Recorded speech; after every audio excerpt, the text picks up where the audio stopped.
processing done to it. Of organic fertilizer in the country, right? The process. Organic agriculture and ecological organic agriculture. Not-for-profit trust funded by Biovision Foundation of Switzerland and based in the International Center of Insect Physiology and Ecology, ECP, in Nairobi, Kenya. The goal of the trust is to alleviate poverty and improve the livelihoods of smallholder farmers in Kenya and other African countries through dissemination of information and knowledge on technologies and practices to improve human, animal, plant, and environmental health.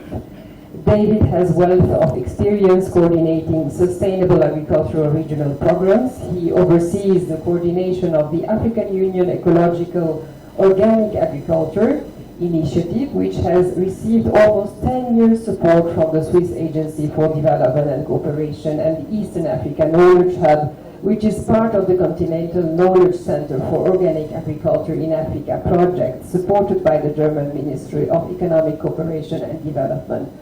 So, Dr. Amodabi, from your experience, what are the main opportunities and limits regarding the development of organic fertilizers and biofertilizers? And then what does it mean in terms of policies in Africa, and especially for the agroecology, ecological and organic strategy? Thank you. Thank you very much, moderator. It's a pleasure to be on this panel to make some contributions towards the recognition and support of organic fertilizers and biofertilizers. And I'm grateful to the African Union for having mandated our organization, Biovision Africa Trust, to be the secretariat for its Ecological Organic Agriculture Initiative on the continent. And of course, we are very proud to be hosted by ECP, and it's what has made us to be what we are. Now, friends, we do recognize that our issues of agriculture, food security can never depend on chemical fertilizers alone. And I'm glad that this summit is happening today with that recognition that it is time to change. Business as usual is not an option for us.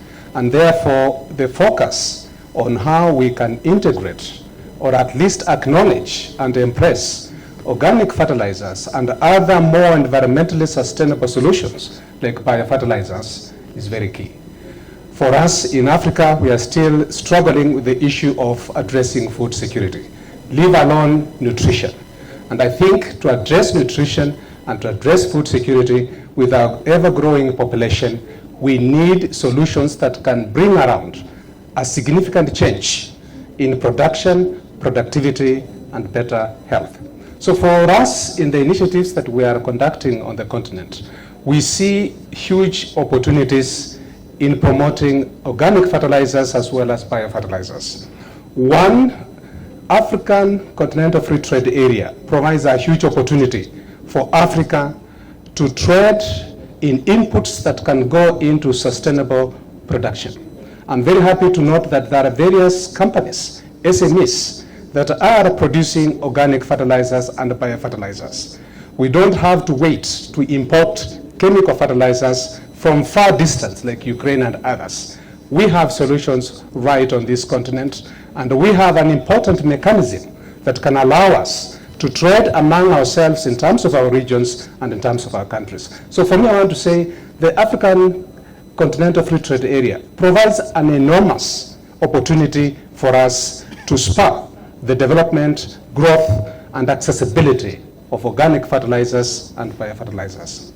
Number two, the world all over, and including on this continent, the need to consume in a safe way keeps increasing. Everyone wants to consume in a healthy way. And to consume in a healthy way, it also means you question how it is produced what you consume. So the market for consuming organically or environmentally produced foods is increasing. And yet we know the supply is not sufficient. And what can contribute to that supply is the inputs that we really need in terms of organic fertilizers and biofertilizers. Another opportunity I see that is important to support this subsector of our overall agriculture is the political goodwill that has already taken place. The Comprehensive Africa Development Program has its mechanism of holding the member states accountable to the level of investment they make in agriculture. And I'm glad to report that within the biannual review reporting mechanism, looking at the different commitments that the countries are making to revitalize the agricultural sector, there is recognition for organic fertilizers. And for us, that is an opportunity, because we don't need to have this just in terms of policy, but we also need to have this in terms of programs that can show indeed that our countries are transitioning towards embracing integrated fertilizer systems. So for me, that is an important opportunity which must be addressed. Now, having said this, I want to say that there are limitations. And one of the biggest limitations is going beyond the lip service of political goodwill. And that means really putting resources into programs that can ensure that the SMEs, the companies that are producing organic fertilizers, even the farmers themselves that are producing that, how do we support this to bring this to scale? And I want to say the limitation can also be overcome by ensuring that what comes out of research institutions, the great innovations, the microbial and others, these are the things we need to take to scale. And for us, in terms of policy around the Ecological Organic Agriculture Initiative, we want to see how do we work with different players, the public sector, the private sector, the farmers and the organizations, and the industry, to ensure that we bring these things to scale. And the moment we do that, we'll be addressing issues of food security, and we know as well these are technologies that can enable us to reduce the pace at which climate change is causing havoc on all our economic and environmental systems. So I want again to say thank you very much for the European Union through DESIRA. You've just supported a study that wants to look at our 10-year strategic plan. We want to see what we really want to see in the next 10 years to come.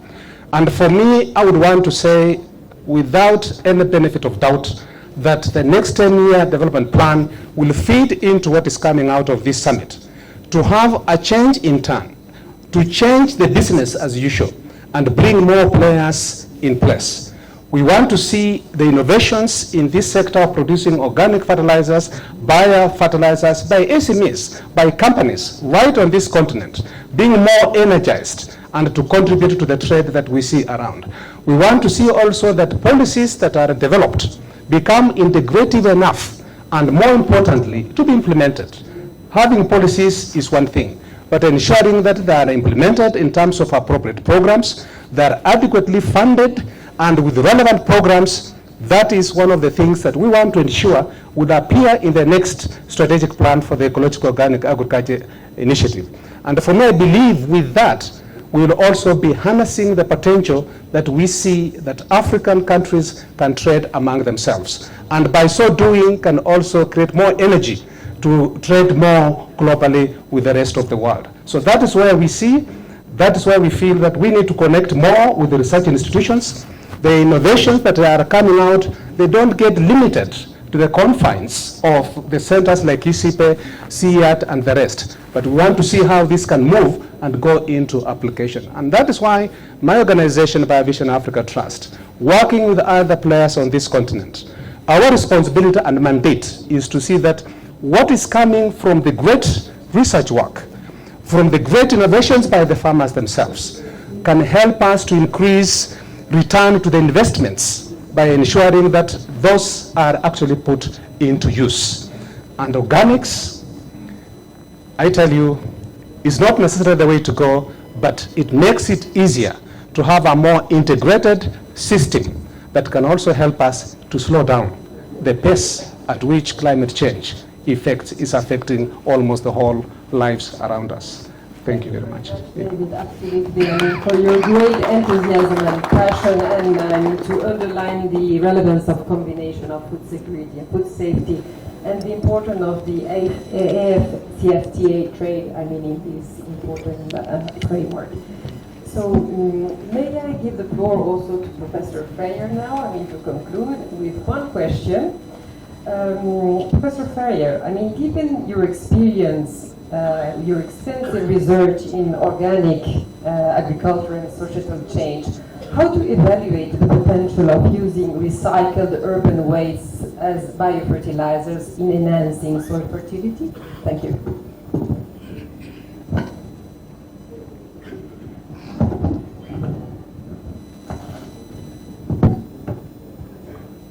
Thank you for the question. I want to be very realistic, and nothing else is helpful, I think so. Not only in Africa, but in general, the recirculation of the farm internal organic matter needs to improve. This is the first step. I don't think so that we can recycle organic matter in the farm if from outside, if not inside, it's already a practice. So things come together. So recycling inside the farm is the first step. Yeah, the own resources to proper handle, combining crops in a proper way to develop or to use the potential of the diversity of the crops. Yeah? And this is huge, this potential. And then the next step is this interface to society, to the consumers, the household base, to optimize, to train the people, the customers, that household waste is not a waste, it's a value.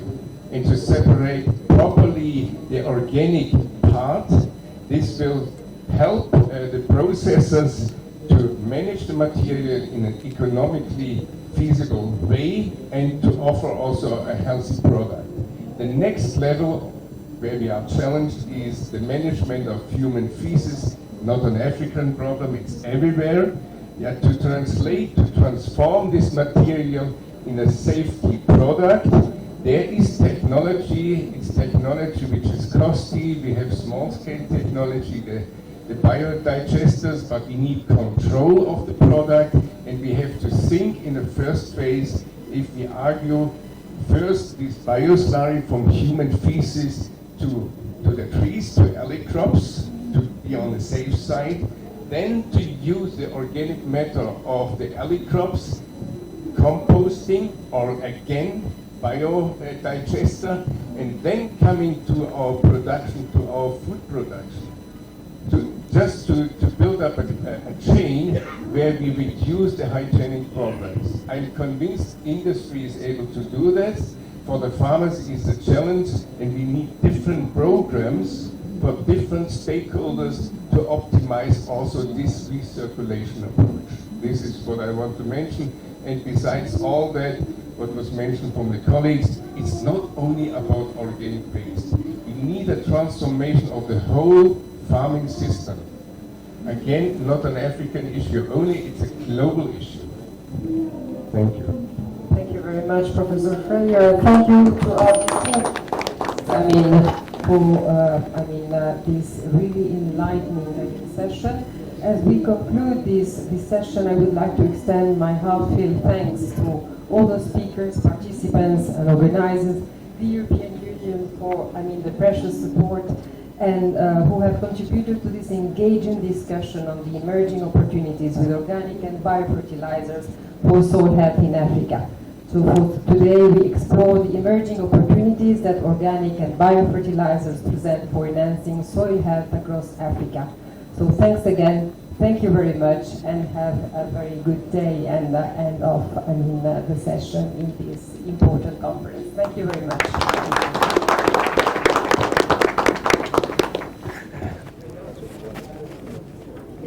So yeah, so one thing that hampers organic fertilizer, it's its backness, and also you can't maybe small scale farmers can't access it easily because it's off the back and you can't transport it as easily as synthetic fertilizer. So what can be done maybe to enhance or to increase the use of organic fertilizer in the country? Can it be processed like the synthetic fertilizer?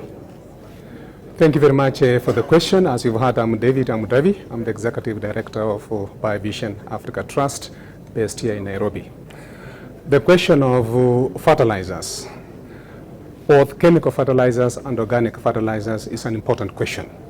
And I would say it is a food security question, and as well as an environmental question. Now, that being the case, it's important that we consider the efficacy, that means the effectiveness of the kinds of fertilizers we are using, what effect they are having on our health, what effect they are having on our environment, what effect they are having on our livestock, and generally, therefore, what effect they are having on our economic development. Now, in terms of the bulkiness, that is not an issue. Bulkiness can be handled also by other ways of managing practices. And that's why in our world we believe it's better to have a balanced system that integrates, of course, organic and inorganic, and then also have the right technologies, equipment to do that. In Africa, it is time that we didn't look at agriculture as a drudgery, meaning it is too labor intensive. We need to look at our agriculture as the backbone of not only our lives, but our economy, and also the backbone of ensuring that our environments are safe to support us in our current needs, but we also be conscious of the needs of our future generations. So in terms of fertilizers, as you know, innovations have now been created how to get fertilizers that are not only important for increasing productivity, but are also very friendly to our environment, friendly to our soils. And that's what matters most. And today, as we go through this summit, I'm very happy to see that it is recognized. Our economies, through our agricultural production, can never rely on chemical fertilizers alone. No, and it's a big no. And that is why you find that if you look at the rate of returns on farms or systems that are entirely depending on chemical fertilizers, the returns are very, very low, even for us in this country. That is because our soils have lost the capacity to fully put into use the nutrients that are in the chemical-based fertilizers. And indeed, the potential of chemical-based fertilizers can be unlocked if the soil health is looked after. Soil health is very important. Even for us as human beings, you eat well when you are feeling okay. Remember, when you are sick, you don't feel like eating. That's exactly what happens to our soils. So if our soils are sick, and that means some of them are probably very, very acidic, to the extent that when you apply too much of the fertilizers, chemical fertilizers, you get disappointed when you see you don't have much returns coming out of that. Now, for organic fertilizers, biofertilizers, they help to unlock that potential to go into productivity, but then also ensuring that our soils remain capably fertile for a long time. I believe we need to have farming systems that can take a long time to feed us, but also we be conscious that tomorrow is there for us, and also tomorrow is there for other generations. And as you've seen over time, chemical fertilizers are important. They have their role, but they do better. Our plants utilize the nutrients much better when the soils have the capability to absorb the nutrients and make the nutrients available to our crops. So, notwithstanding the issue of weight, that's not an issue. How to package the fertilizers, and especially the organic fertilizers, for me, those are very operational things that can be done. But what is fundamentally important is for us to recognize that food security in this country and also on this continent, which we know very well that keeps declining in spite of the billions of investments that go into research and development, that we can make a turnaround by looking at how do we get a balance between mineral fertilizers and soil health. And as I said earlier in my short intervention, having a balance of these two is actually the best way to go.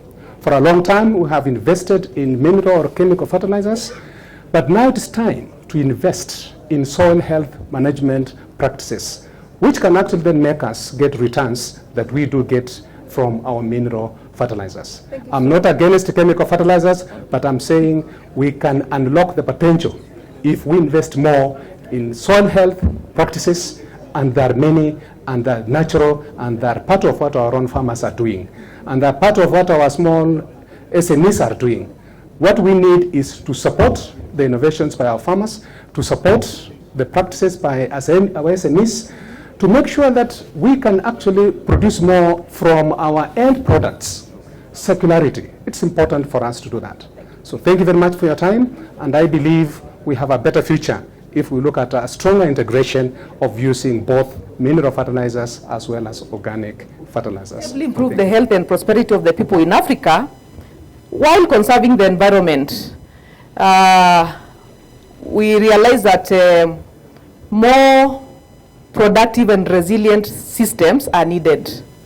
The promotion of agroecology, organic agriculture, and ecological organic agriculture profile potential for strategies and practices among diverse stakeholders in production, processing, marketing, and policy making. And scientific evidence, and we'll see a presentation here from Dr. Kiboi. Scientific evidence confirms that a transformation of food system is achievable through innovations that optimize system interactions. And the long-term system comparison trials, which will be presented, conducted in the tropics, Kenya included, have demonstrated that agroecology and organic farming systems significantly increase crop productivity, soil health, and economic resilience compared to conventional systems. The positive and impactful transformation can be achieved by implementing best farming management practices in multi-stakeholder collaborations that enhance adoption of the practices. So the objective of this session, ladies and gentlemen, will be to demonstrate the potential of agroecology, organic agriculture, and ecological organic agriculture systems to contribute to improved food and nutrition security, land stability, soil health, and agronomic performance under multi-stakeholder collaborations and partnership. So we have lined up for you two key presenters.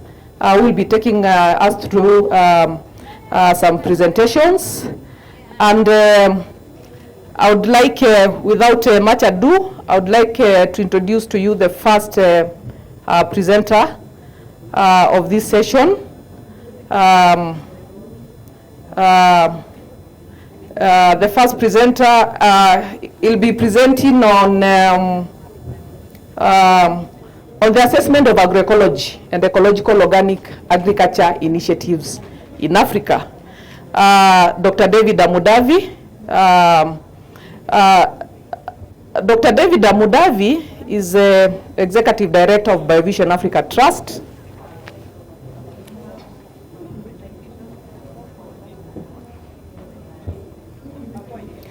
Is the Executive Director of Biovision Africa Trust.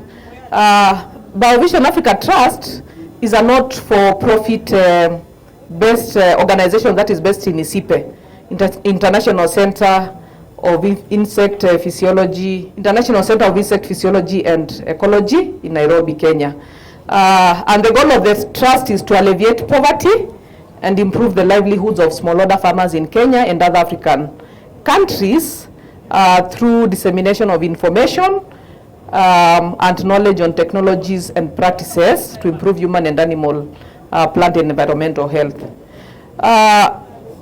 Before David joined, before joining ICIPE as a senior scientist to coordinate the farmer communication program and establish Biovision Africa Trust, David was a senior lecturer in the Department of Agricultural Education and Extension in Egerton University.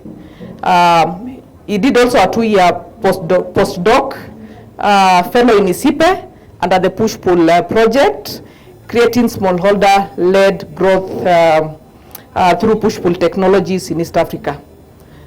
He's a graduate of Cornell University, New York, holding a PhD in adult and extension education, with adults and MSc in agricultural science adoption studies from Melbourne, University of Melbourne, Australia. So, and David has also previously served as a member of IFOAM Organics International World Board from 2017 to 2021. So I'd like to invite Dr. David Amudavi to take us through his first presentation. Welcome, David. Thank you very much.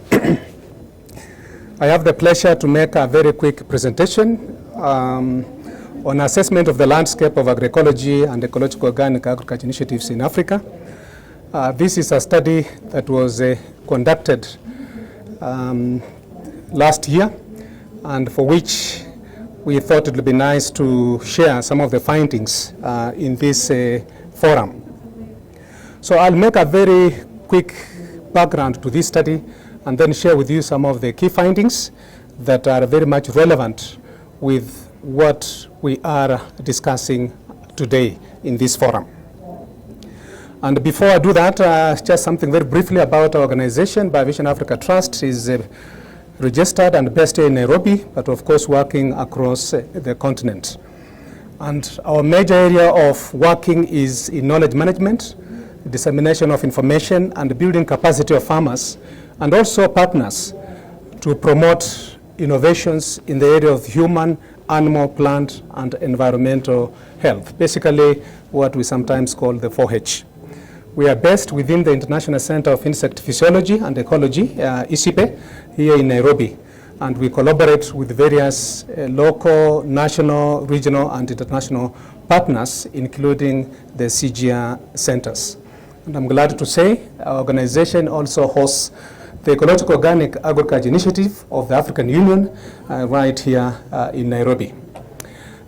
This photo, if you can see on the left, that was a very important occasion when we signed an MOU with the African Union as the secretariat that is responsible for the governance and oversight of programs and projects around ecological organic agriculture on behalf of the African Union. And that is the Commissioner for African Union Commission in the area of agriculture, rural development, and so on. It's not Tarbi and blue economy.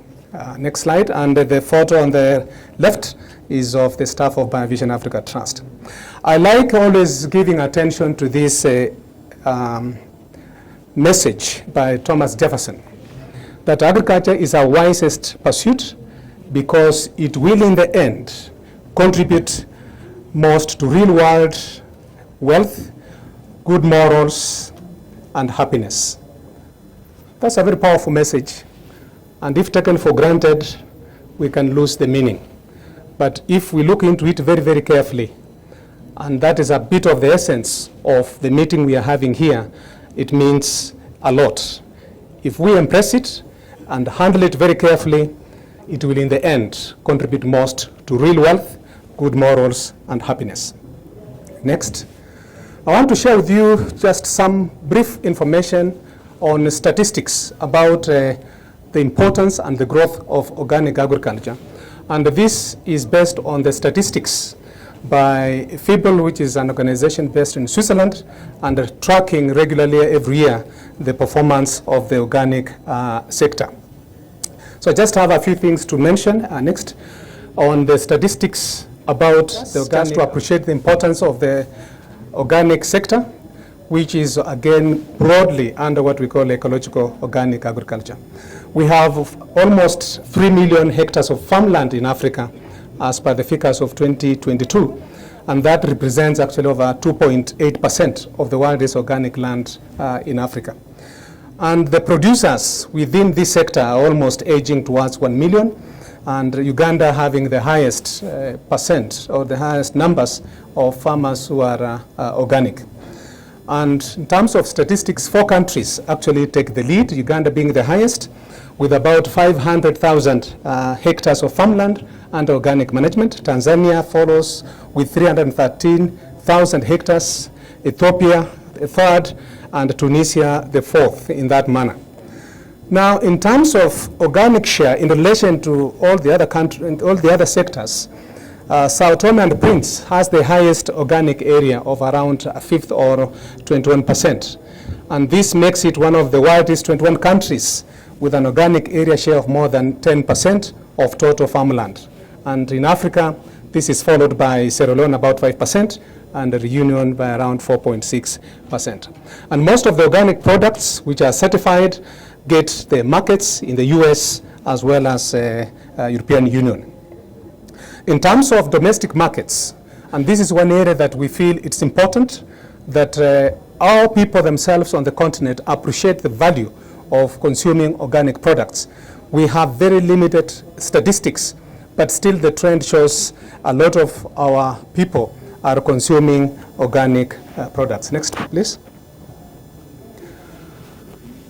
If I share just a bit of the statistics for you to appreciate why organic is important as part of the overall agricultural sector. Next slide, please.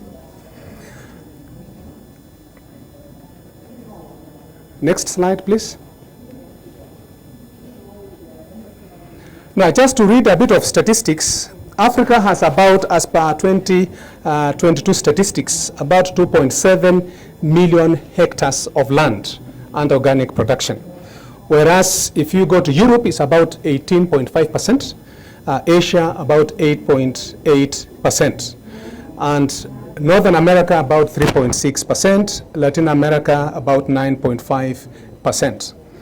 And if you go down to South and to Asia, Oceania countries, including Australia, about 53.2%. So looking at these 6 blocks, Africa has the lowest, which is just about 3 million. So what I've just explained in terms of what is happening around the world in terms of organic agricultural land and organic share. If you look at the figures that are to the left, they show you where Africa is. As you can see, it is the continent with the lowest, although important, the sector is growing with about 2.7 million hectares of land under organic. And the highest being in Oceania and particularly Australia, where we have about 53.2 billion hectares of land. But the good news is the trend towards organic production and towards consuming organic products is increasing globally, not only in the rest of the world, but also Africa as well. And in Africa, I'm aware, even in Kenya here, this picked up quite a lot with the advent of COVID-19. Everyone now wanted to consume organic. Next slide, please.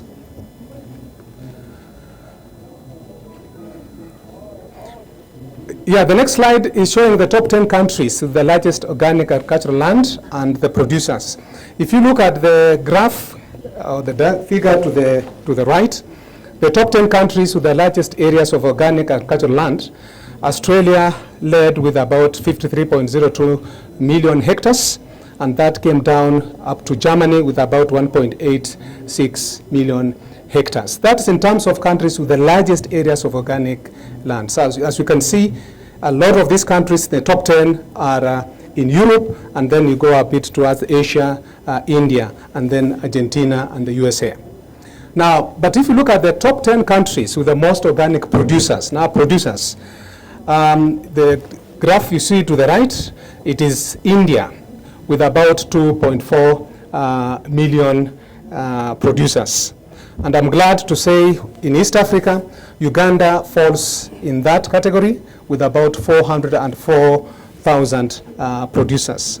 And of course, Kenya, I'm glad we are in that top range with about 64,000 producers, and followed by Tanzania, around 61,000 producers.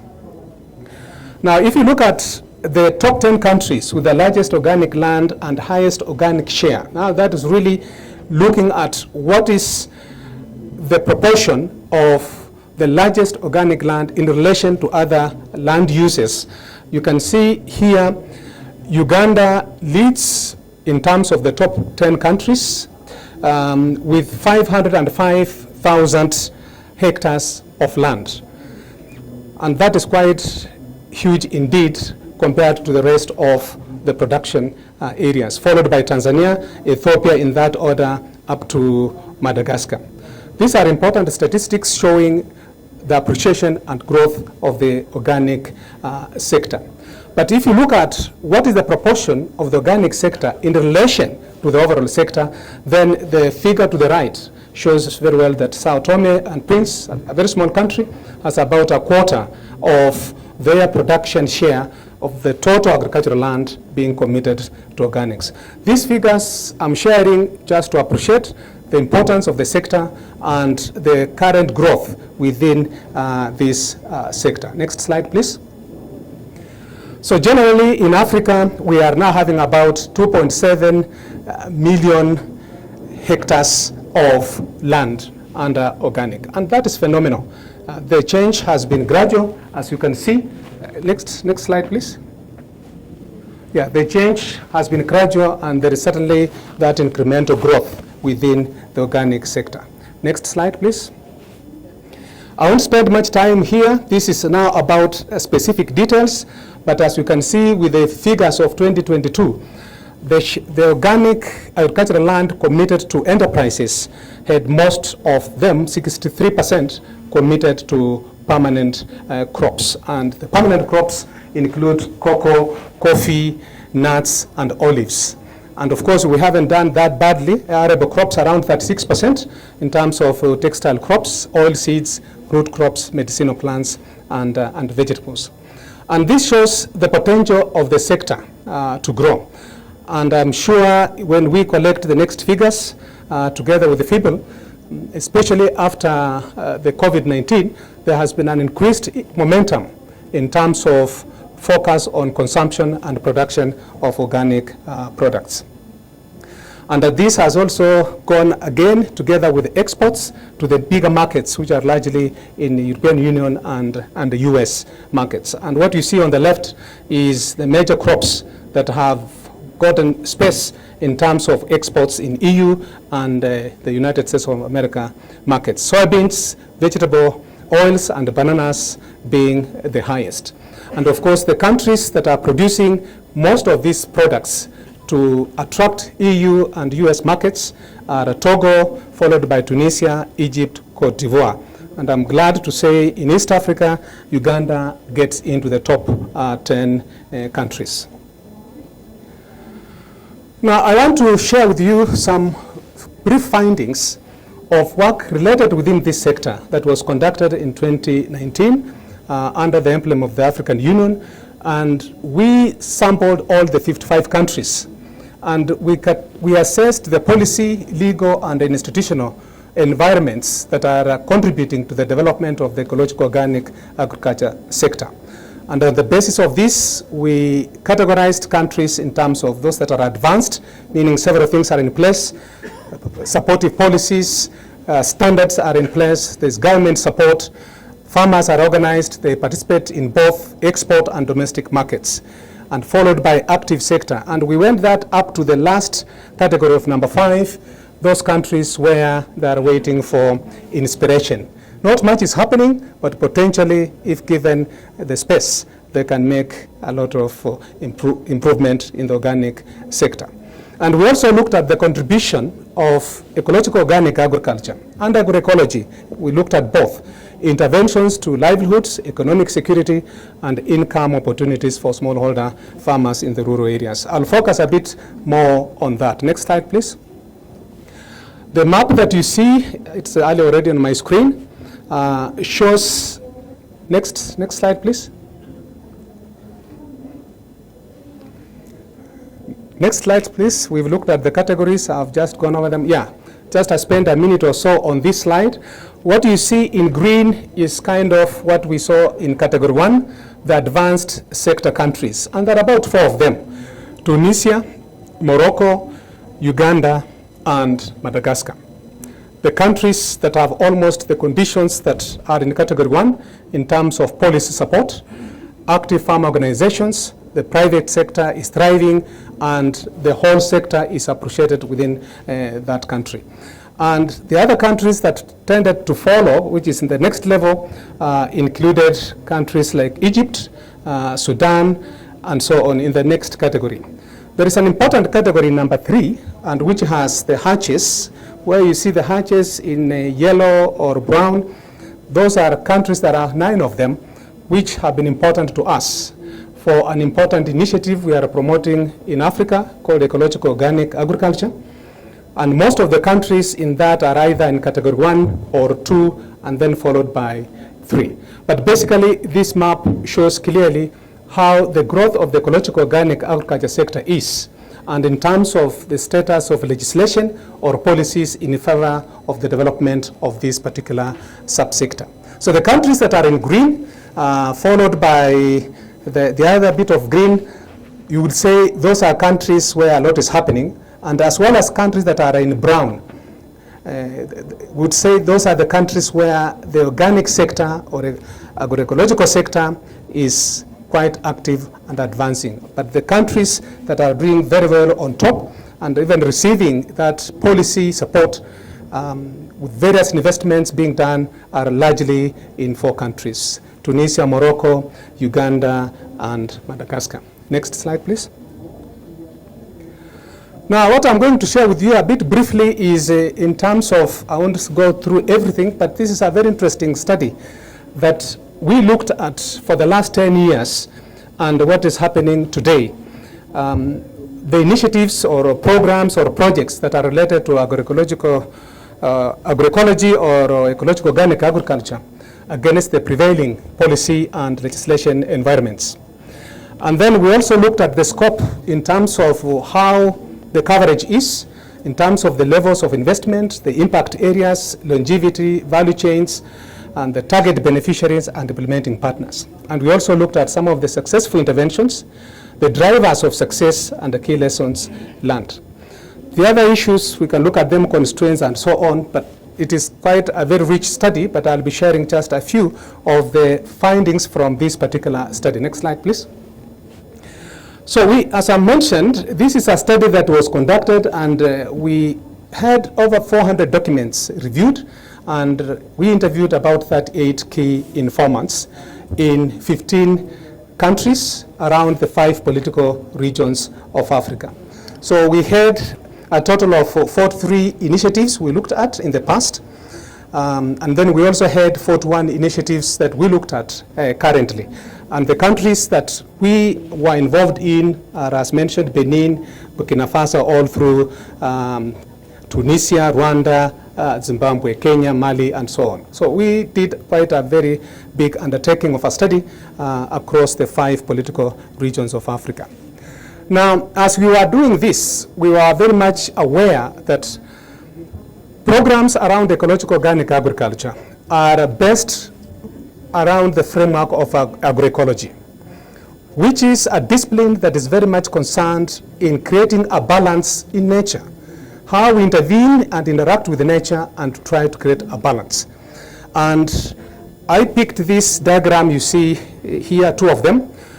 Agroecology tends to have quite a variety of things for which we believe if there is a balance of attention towards them, then you are likely to have more sustainable systems that can contribute not only to economic development, but social development, as well as ensuring that we do not overmine the resources that we have.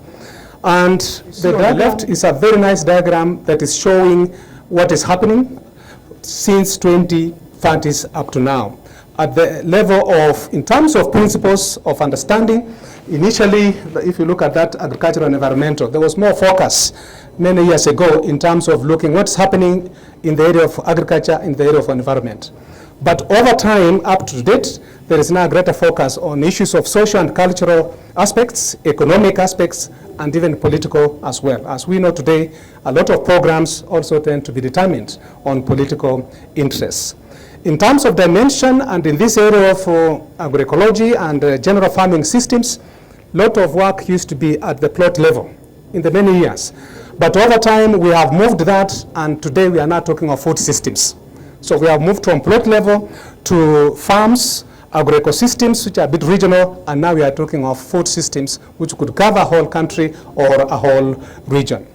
And then in terms of details, the manifestations, again, we have moved away from discipline, agroecology and scientific as a discipline, and we have moved towards embracing agroecology in terms of bigger systems. So there has been this evolution, as you can see, and this is what is now defining the kind of approach and investments we are putting into programs today. Next slide, please. I won't read this, but this study that we did, looking at where the different countries lie, had various practices and systems that would consider agroecological: agroforestry, organic agriculture, regenerative agriculture, permaculture, biointensive agriculture, biodynamic agriculture, sustainable agriculture, natural farming, conservation farming, family farming. All these are systems that are broadly labeled under agroecological interventions. And those are just some of the examples. Next slide, please, in terms of pictures, demonstrating the various products around agroecological engagement. Now, just a few slides to show you a bit of agroecological initiatives contributing to soil health. In the past interventions, next slide, please, and then the current interventions. As you can see, we have very similar initiatives.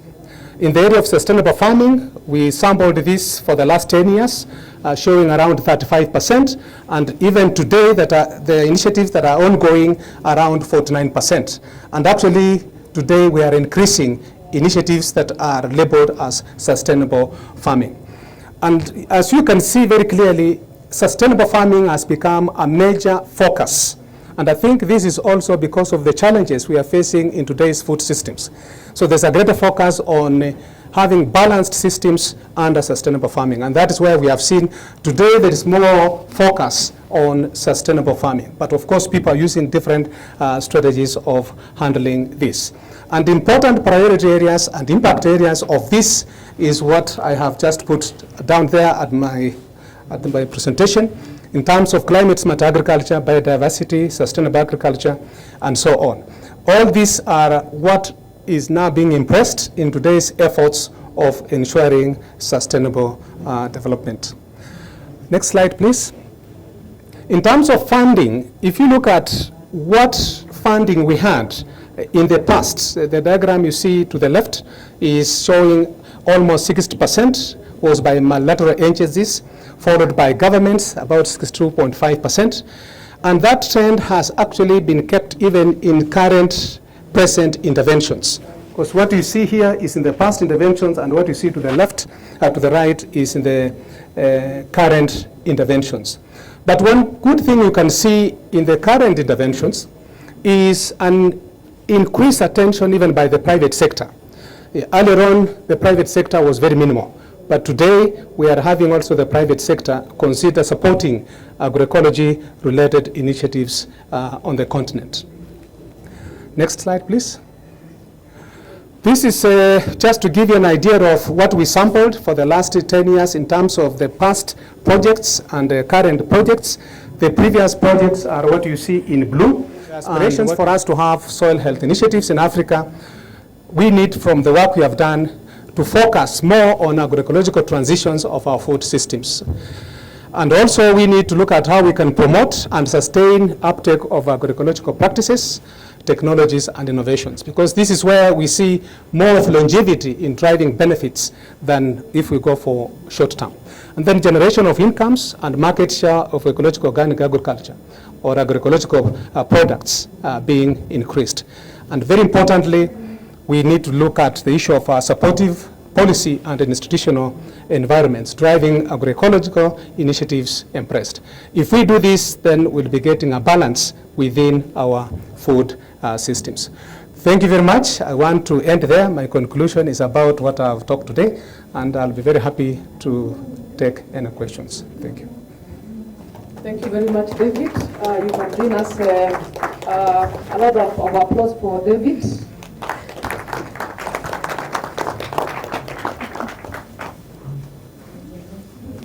So I'll introduce you to our second keynote presenter,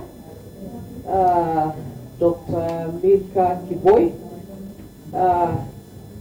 Dr. Kiboi is a senior scientist at FiBL, under the Farming Systems Comparison Trial. The CISCO, Department of International Cooperation, and she holds a Doctor of Philosophy in Soil Science and a Master of Environmental Studies in Climate Change and Sustainability.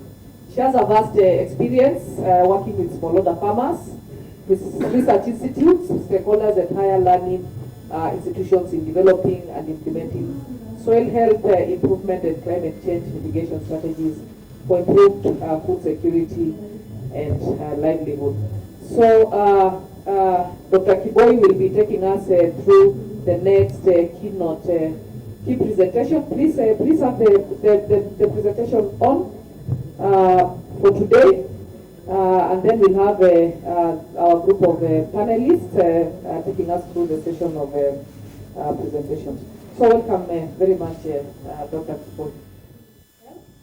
And what is our mission is to place the organic agriculture and agroecology and animal welfare in the agri-food sector. That's where our heart is. And we are saying it's the right time for transformation, but that does not necessarily mean that we work only in the EU region. We are global. We have projects all over the world, and most important in our country, this is Kenya. We also have other projects in East Africa, West Africa, and South Africa. And I'll be doing injustice to Biovision Africa Trust. They are very good key partners in implementation of our mission.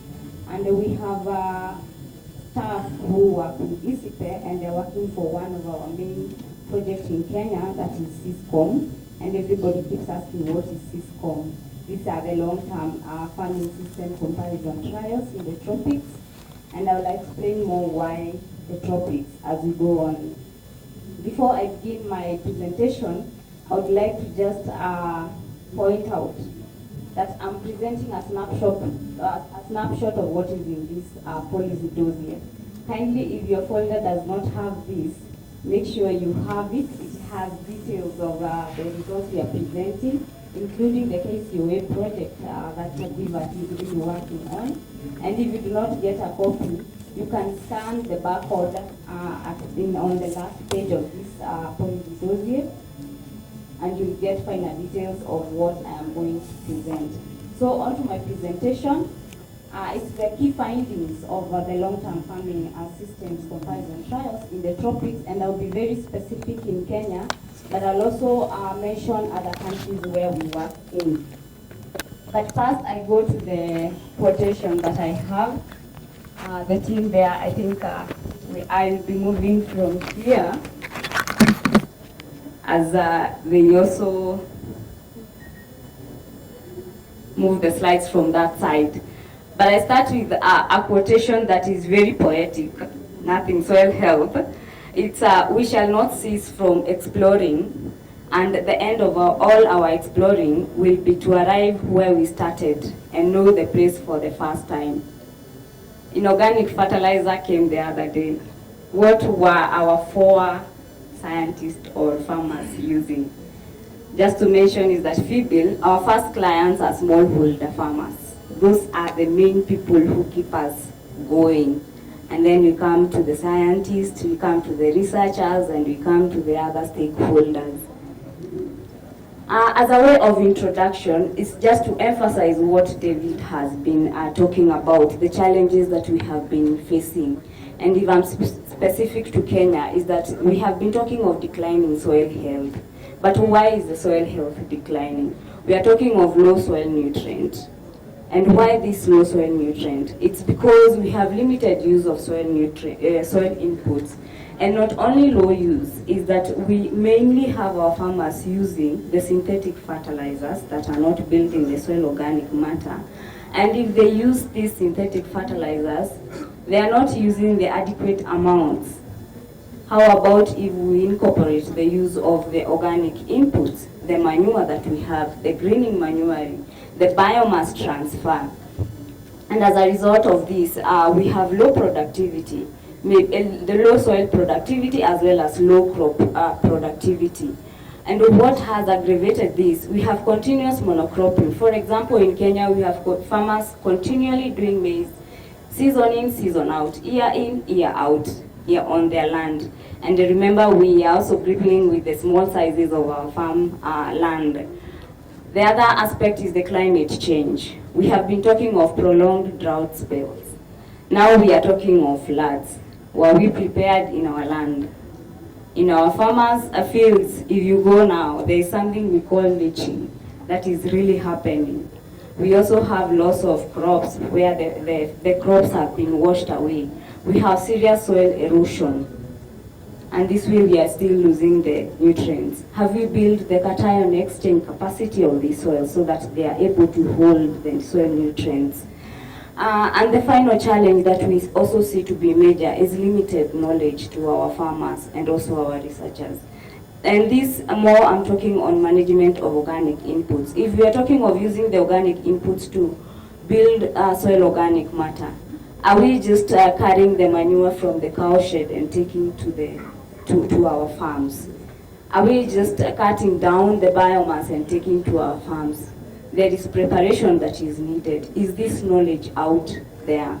So to solve this major elephant in the room, which is food insecurity, we are talking of let's have systems approaches. Now, as a way of, okay, the guys there moved very fast. Let me introduce SysCom program. SysCom is implemented in 3 tropical countries. And we have, in Kenya, we are dealing with the annual food crops. In India, we have cotton and wheat. Whereas in Bolivia, we are doing agroforestry, and our main crop there is cocoa. As much as I'll be focusing on Kenya, it does not mean that the results are any different from the other countries. We have observed the same trends in all the countries.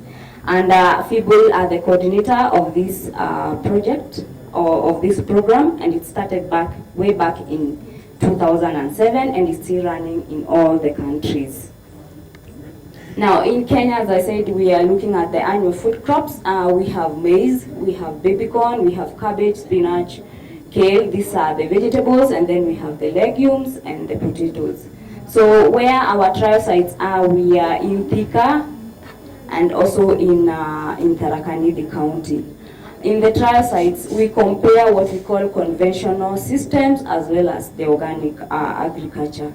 In the conventional, we are integrating the 2 types of soil inputs. This is the inorganic and the organic. While in the organic, we purely use organics.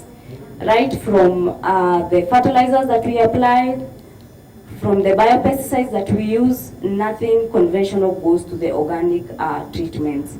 And this is where you can see the trials are laid, but these are only the on-station trials where the researchers design and implement the project. But as we go on, there's a project component on what we do.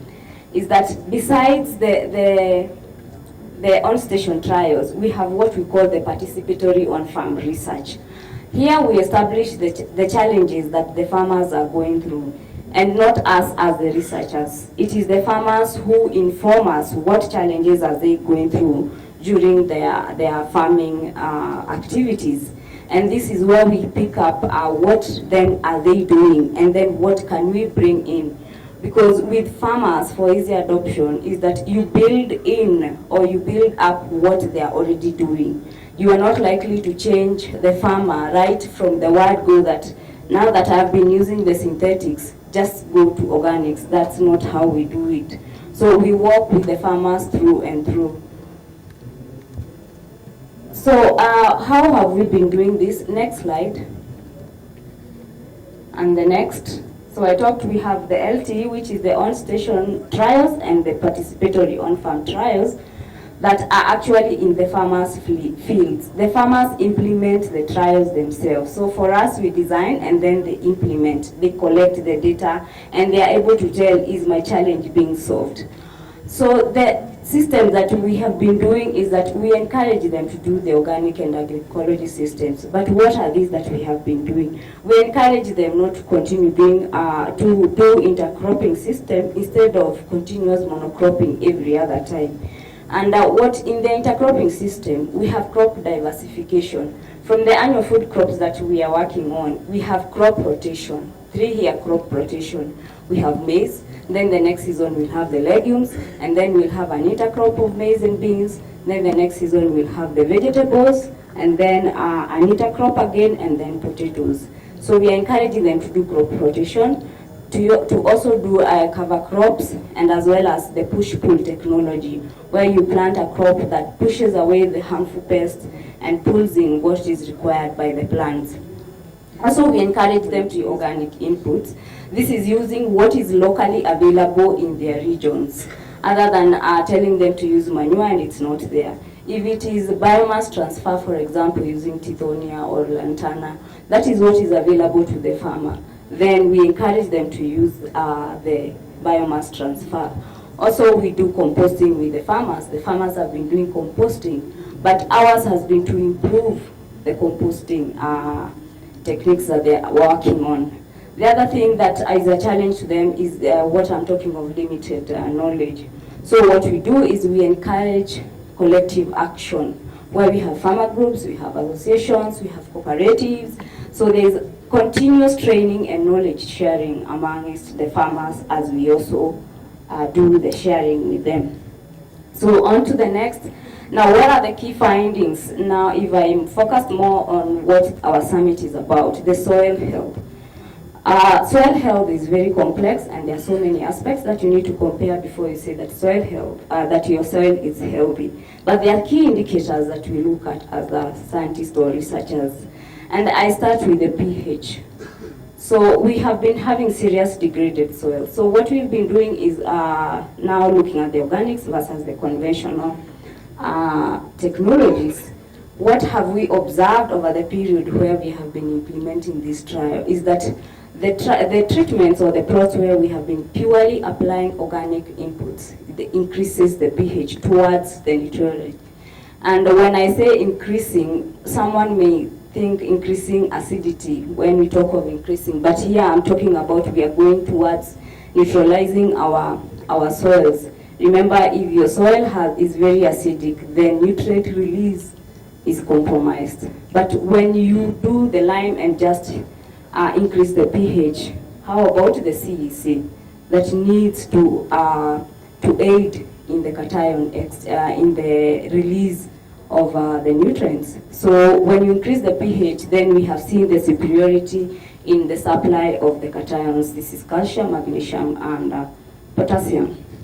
On to the next slide is we also look at the main limiting factor that has always been talked about, which is total N. This is the most important nutrient for crop growth or plant growth in our farms.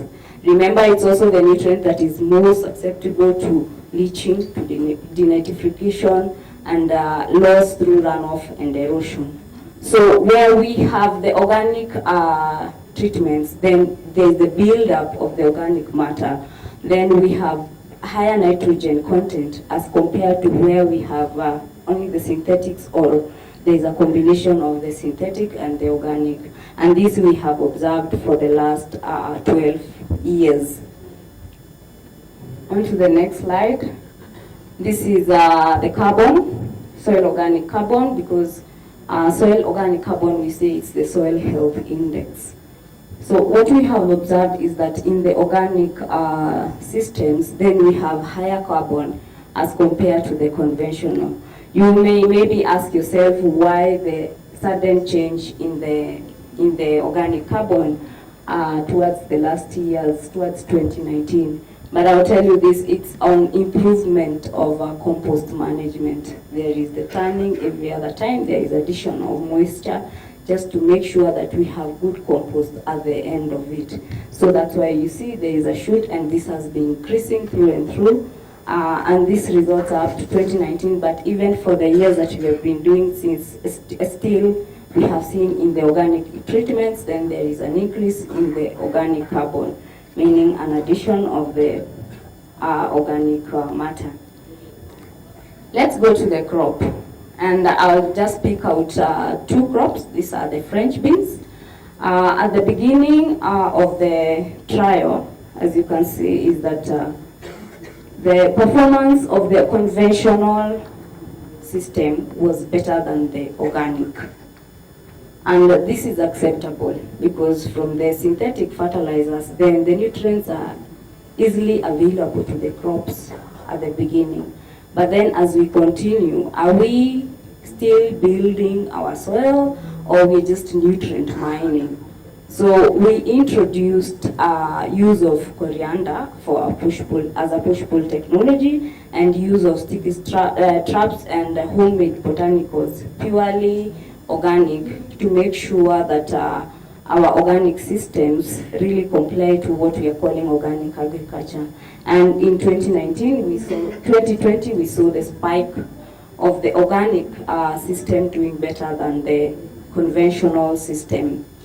Onto potato, this is the same observation that we made.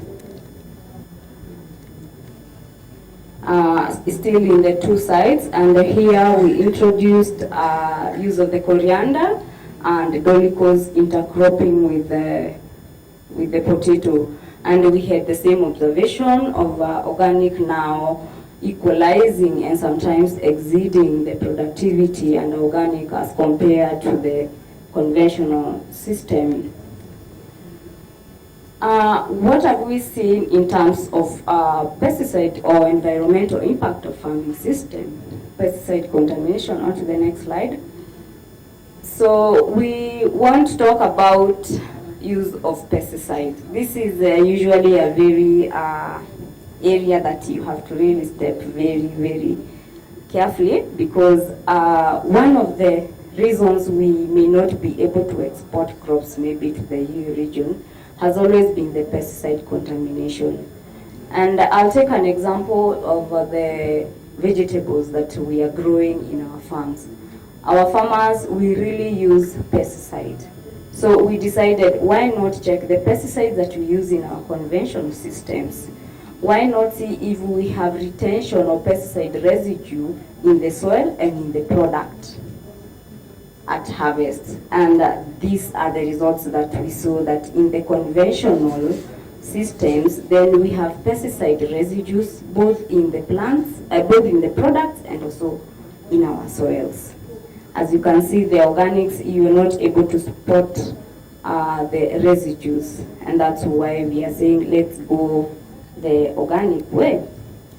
Finally, I want to talk about how one of the things that we really need to encourage the implementation of the organic and agroecology systems is the use of collective action, the farmer groups. How do they enhance the adoption of these systems?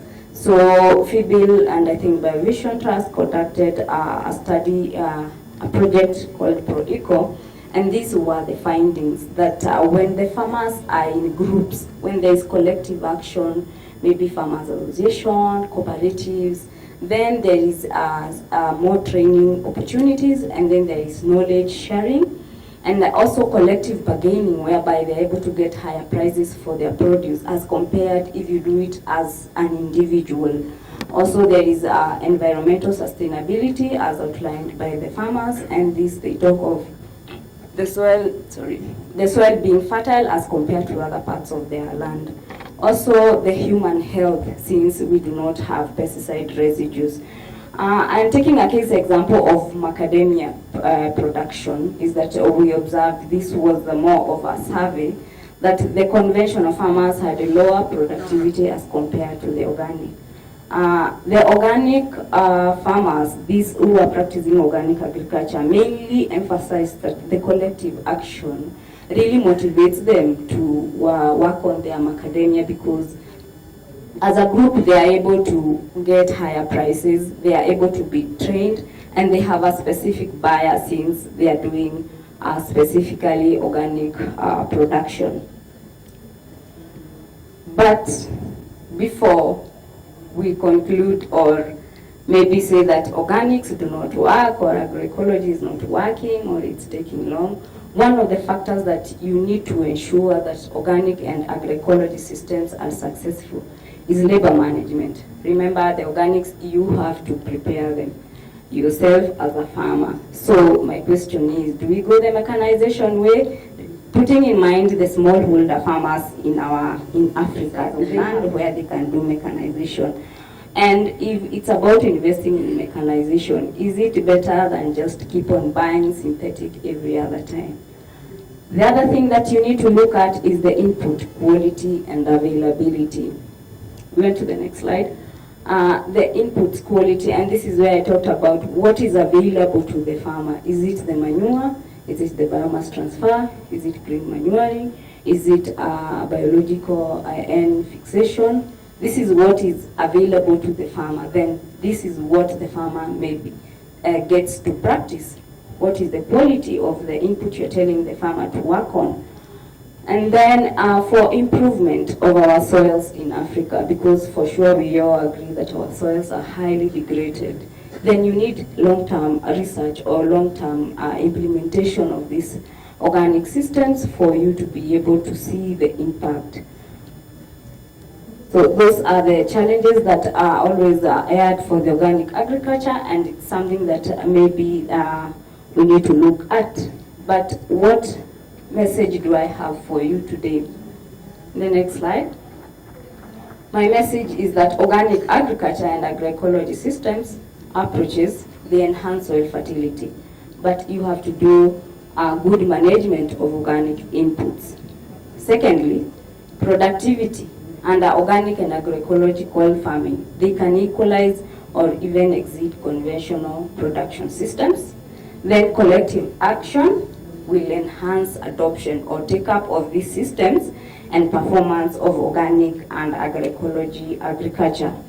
Then we need to do research on resilient and sustainable smallholder farming systems. Remember, they make 80% of our farmers in Africa. And that, ladies and gentlemen, is my message for today. Thank you. And now, one of the panelists that I would like to invite on the floor is, I think you can all come here, then I'll just introduce you when you're here. Professor Felix Ngetich, Ms. Rosina Mbenya, please join us on the platform. Dr. Ann Kariuki, please join us. Is Edward with us? I've not seen him. Oh, I've seen Africa Soil Partnership, the regional representation of the Global Soil Partnership of the Food and Agriculture Organization of the United Nations, FAO, in Africa. She holds a PhD in soil science from the North Carolina State University, USA, and an MSc in agronomy from the University of Nottingham, UK, and a BSc in agriculture from the University of Nairobi. So welcome very much Dr. Muriuki and Edward. Dr. Nderitu. Dr. Nderitu is a postdoc fellow within the Farming Systems Comparison in the Tropics Cisco Project under the Plant Health theme at the International Center of Insect Physiology and Ecology, ICIPE. He has a PhD in Applied Microbiology from the University of Embu, and an MSc in Biotechnology and a BSc in Horticulture. He joined ICIPE in 2011 as a Senior Research Officer. And that is a brief about Dr. Karanja. And we're also glad to introduce to you Albert Kakande. Albert Kakande is a farmer, and he'll be talking about what he's doing. He's the CEO and chairman of Memago Agroecology PGS Group, a farmer-based participatory guarantee system group that is specializing in value chains of organic fertilizer production and vegetable production. He's based in Wakiso district in Uganda. And of course, he's a part of the Knowledge Center for Organic Agriculture project as a master trainer. You're a master trainer or a multiplier? He's a multiplier. So we have some questions for the panelists that have joined us, and welcome very much. And I will start with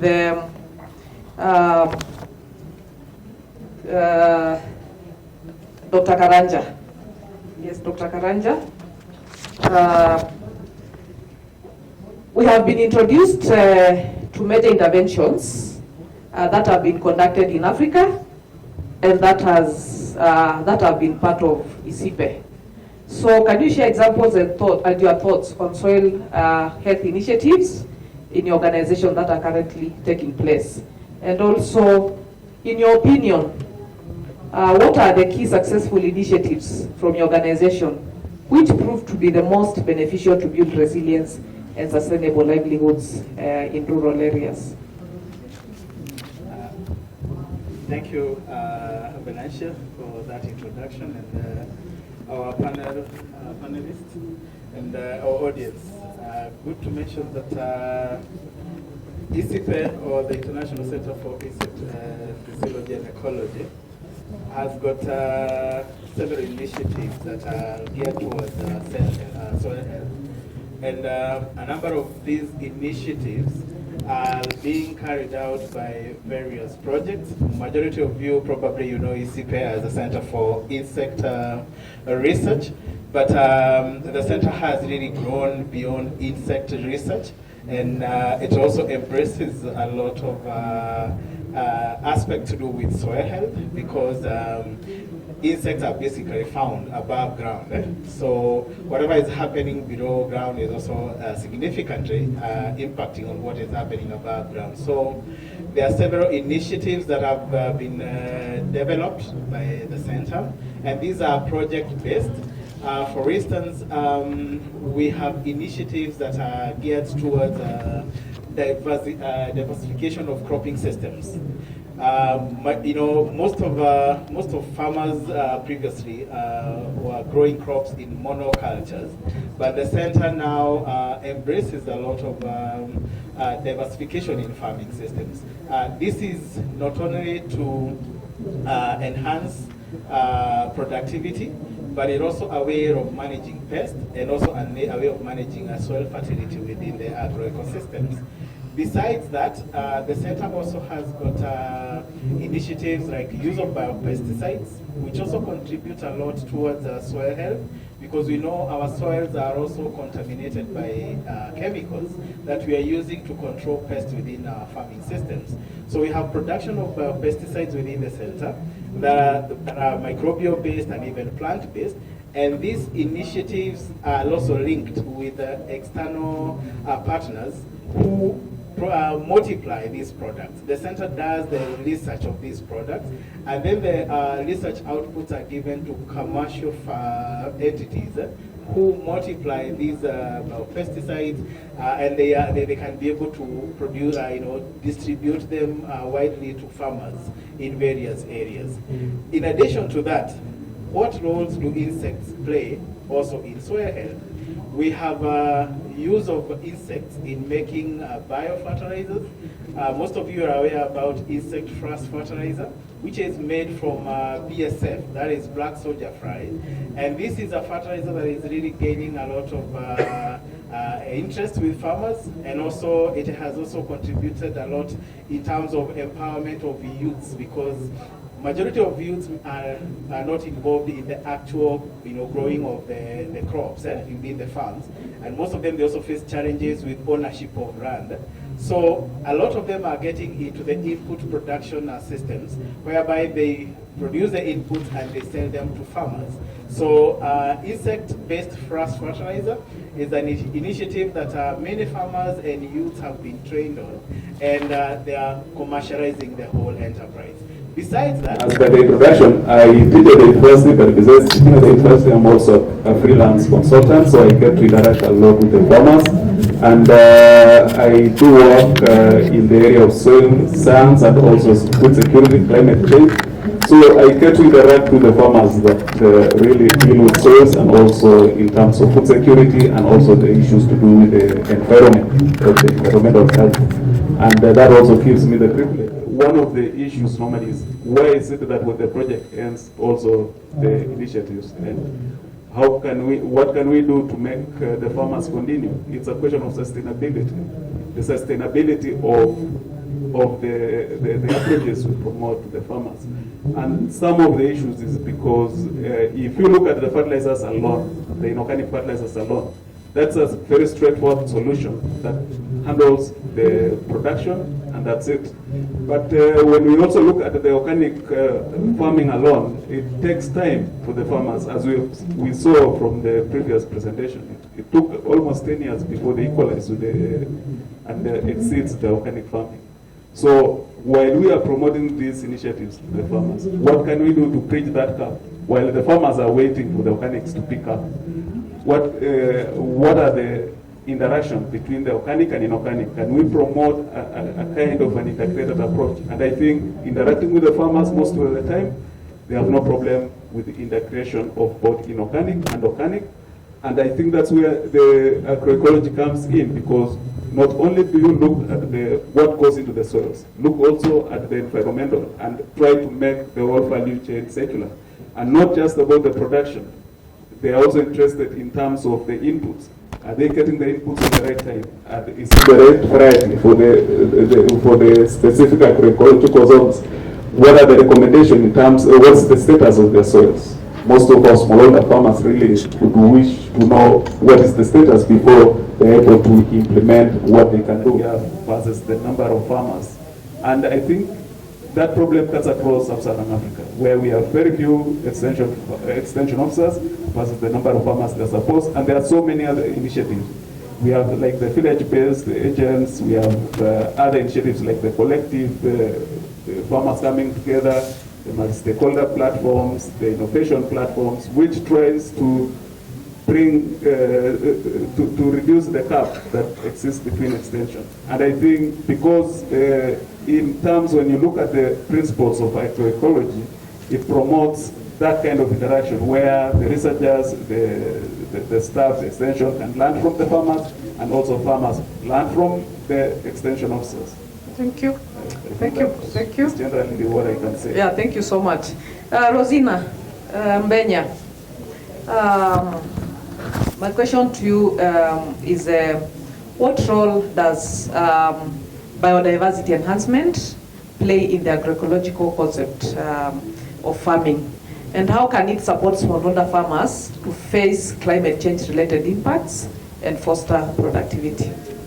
Thank you for the question. And again, I'm Rosina, I work with FiBL Kenya Network. And we cannot talk about the soil biodiversity without the soil health. And therefore, this is for me, is the key message that we need to take up with, that even as we talk about the soil health, we need to start with the living soil, life below the ground.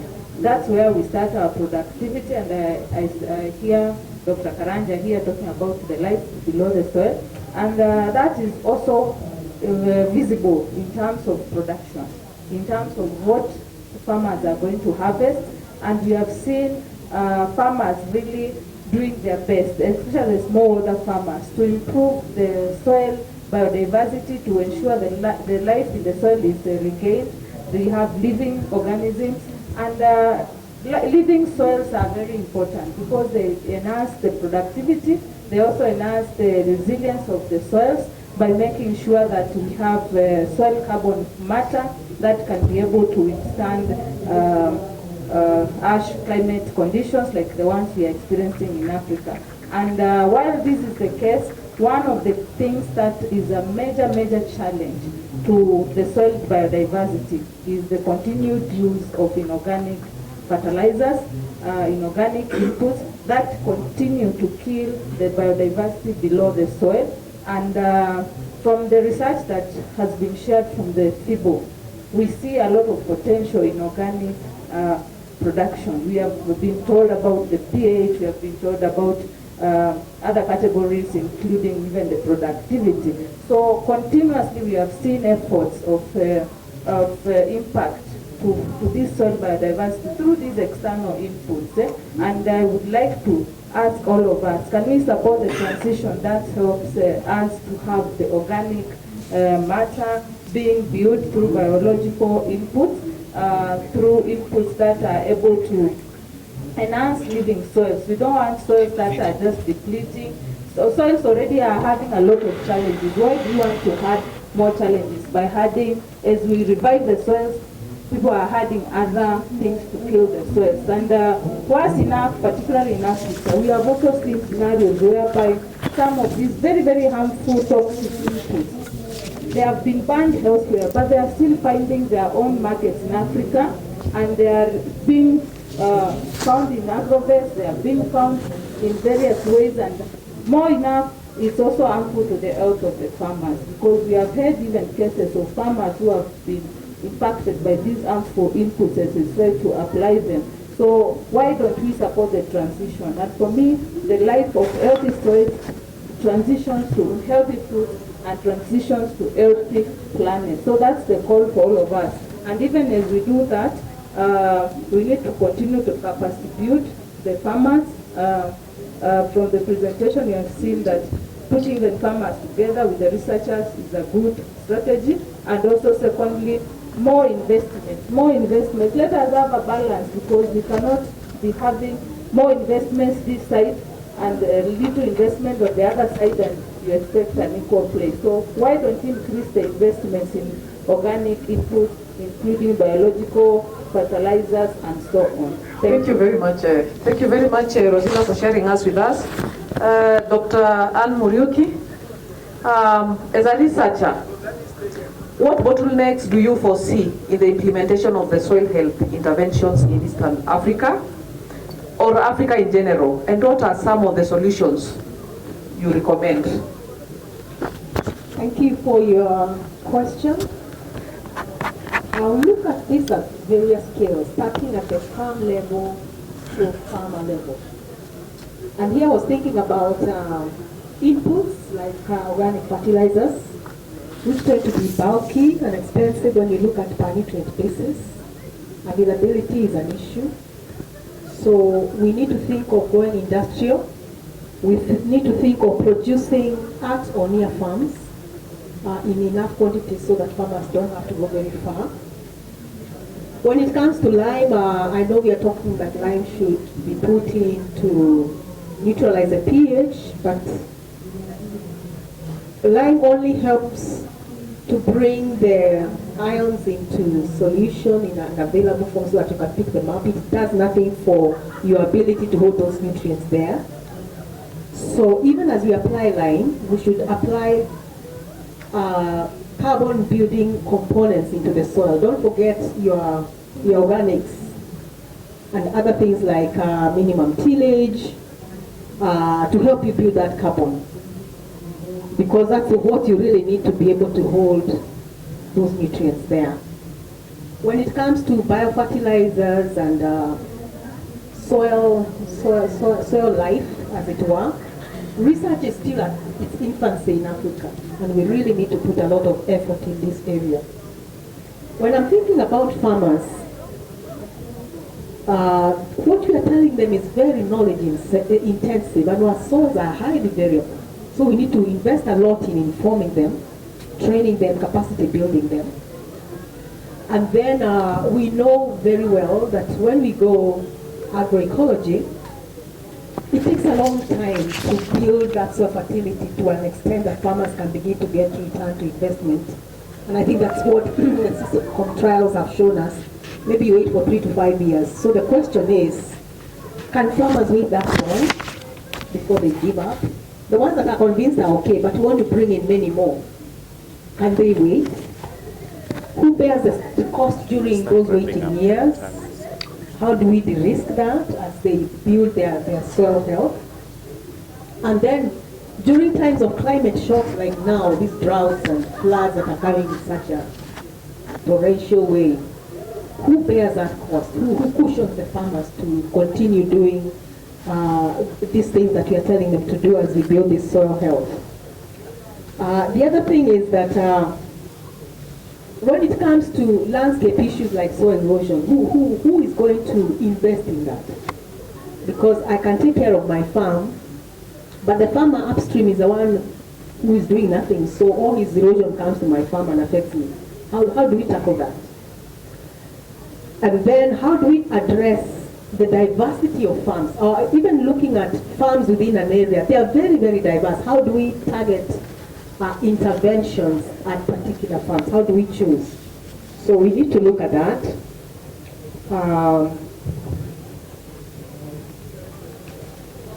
Let me get back to my notes. The issue of labor scarcity is a huge one for us. So we need gradually removing farm machinery. If we want the youth to go back to the farms, like you're saying, we have to make farming easier and faster. So that is an issue right there. Extension, in many places, extension, especially following the changes that were introduced in the 90s by the World Bank, have seen extension go into extinction almost, as it were. There are very few remaining. So we need to build new extension. We need to hire, we need to train. Then the other thing that I keep thinking about, even if we have success stories, how do we scale them up? Do we have good examples of scaling up these good things that we are talking about? And they work. And then when it comes to input-output markets, we know that unless farmers can sell what they have and make money out of their farms, they will not listen to us. Because at the end of the day, they have to make a living. So we have to think about that.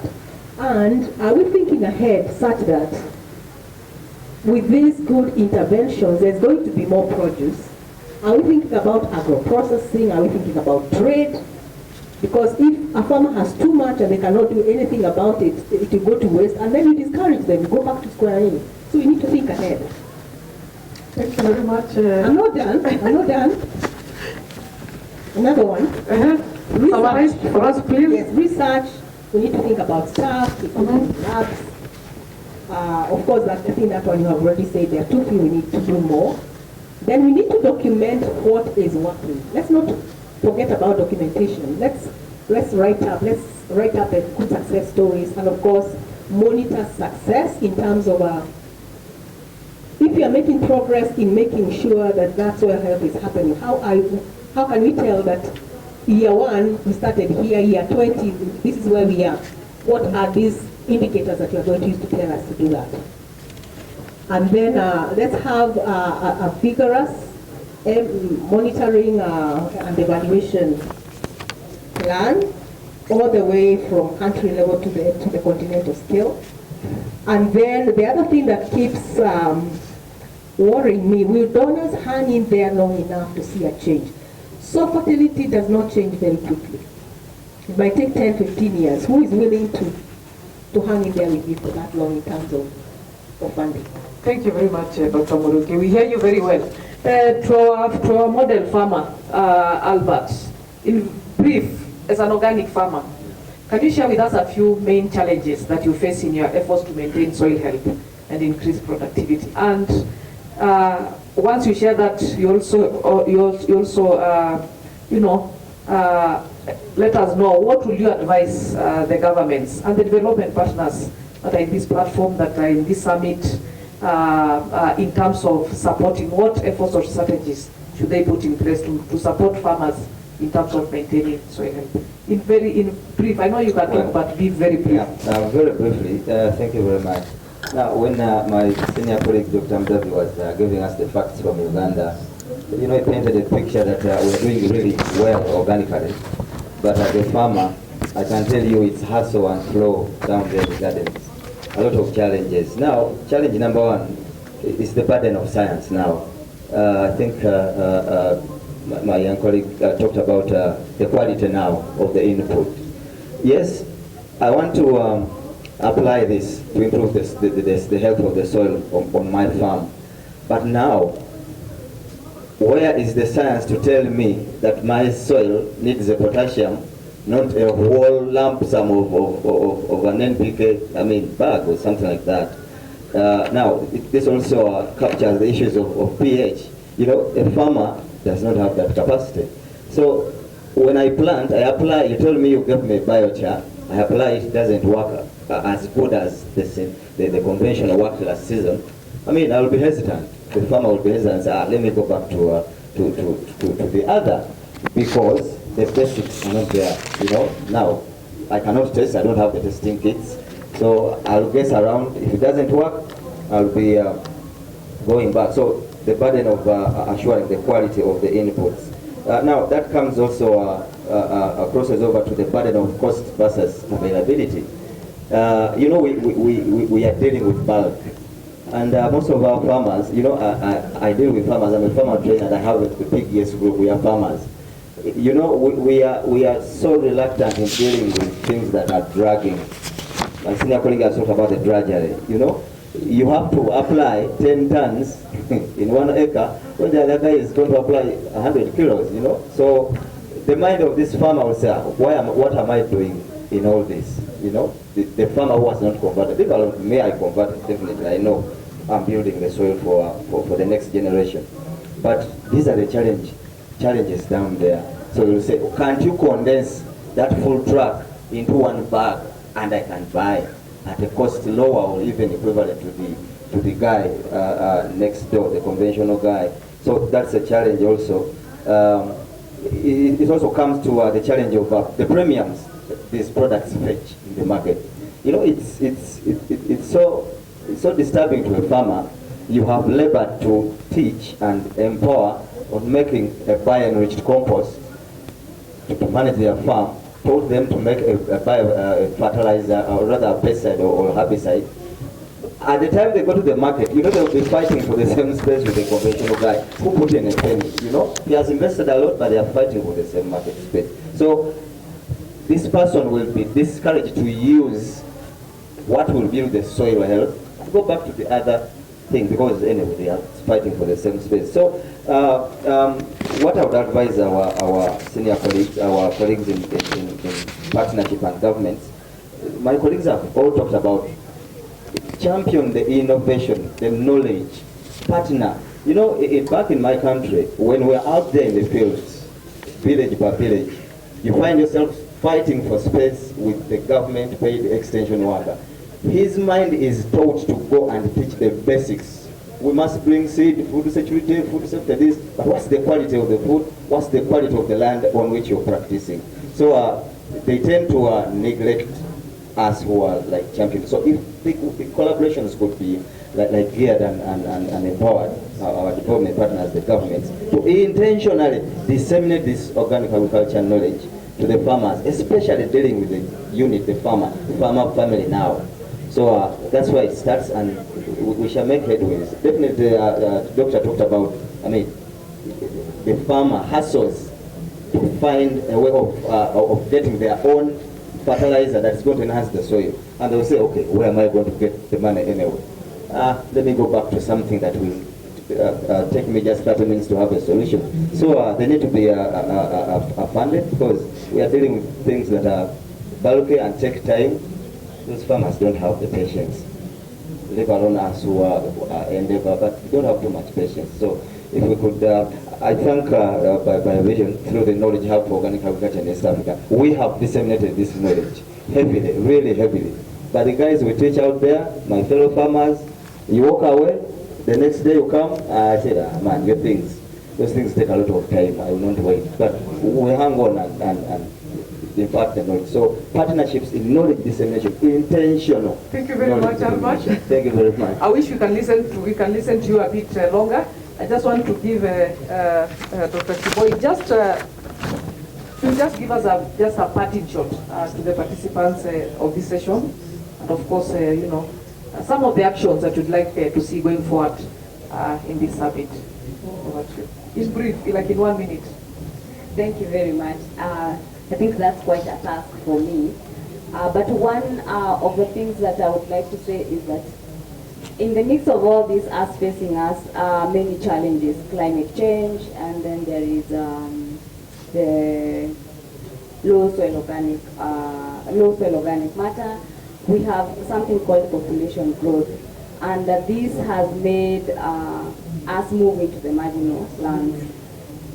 Why I talk about the marginal lands is because I'm calling all of us, let us work on our soils.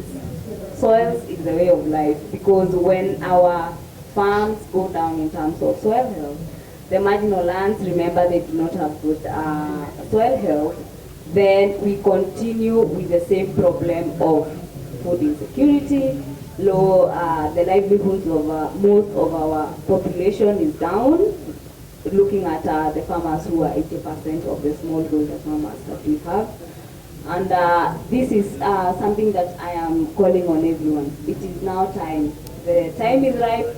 Let us all embrace transformation towards resilience and sustainable farming systems. And this we are calling the organic and agroecological farming system. Thank you very much, Dr. Kiboi. Dr. Mudavi, just in 1 minute, your parting shot to this session, and of course, what you'd like to see going to the call to action for this summit.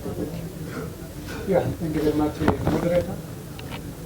I think I would say it is time to transform and stabilize our agricultural systems.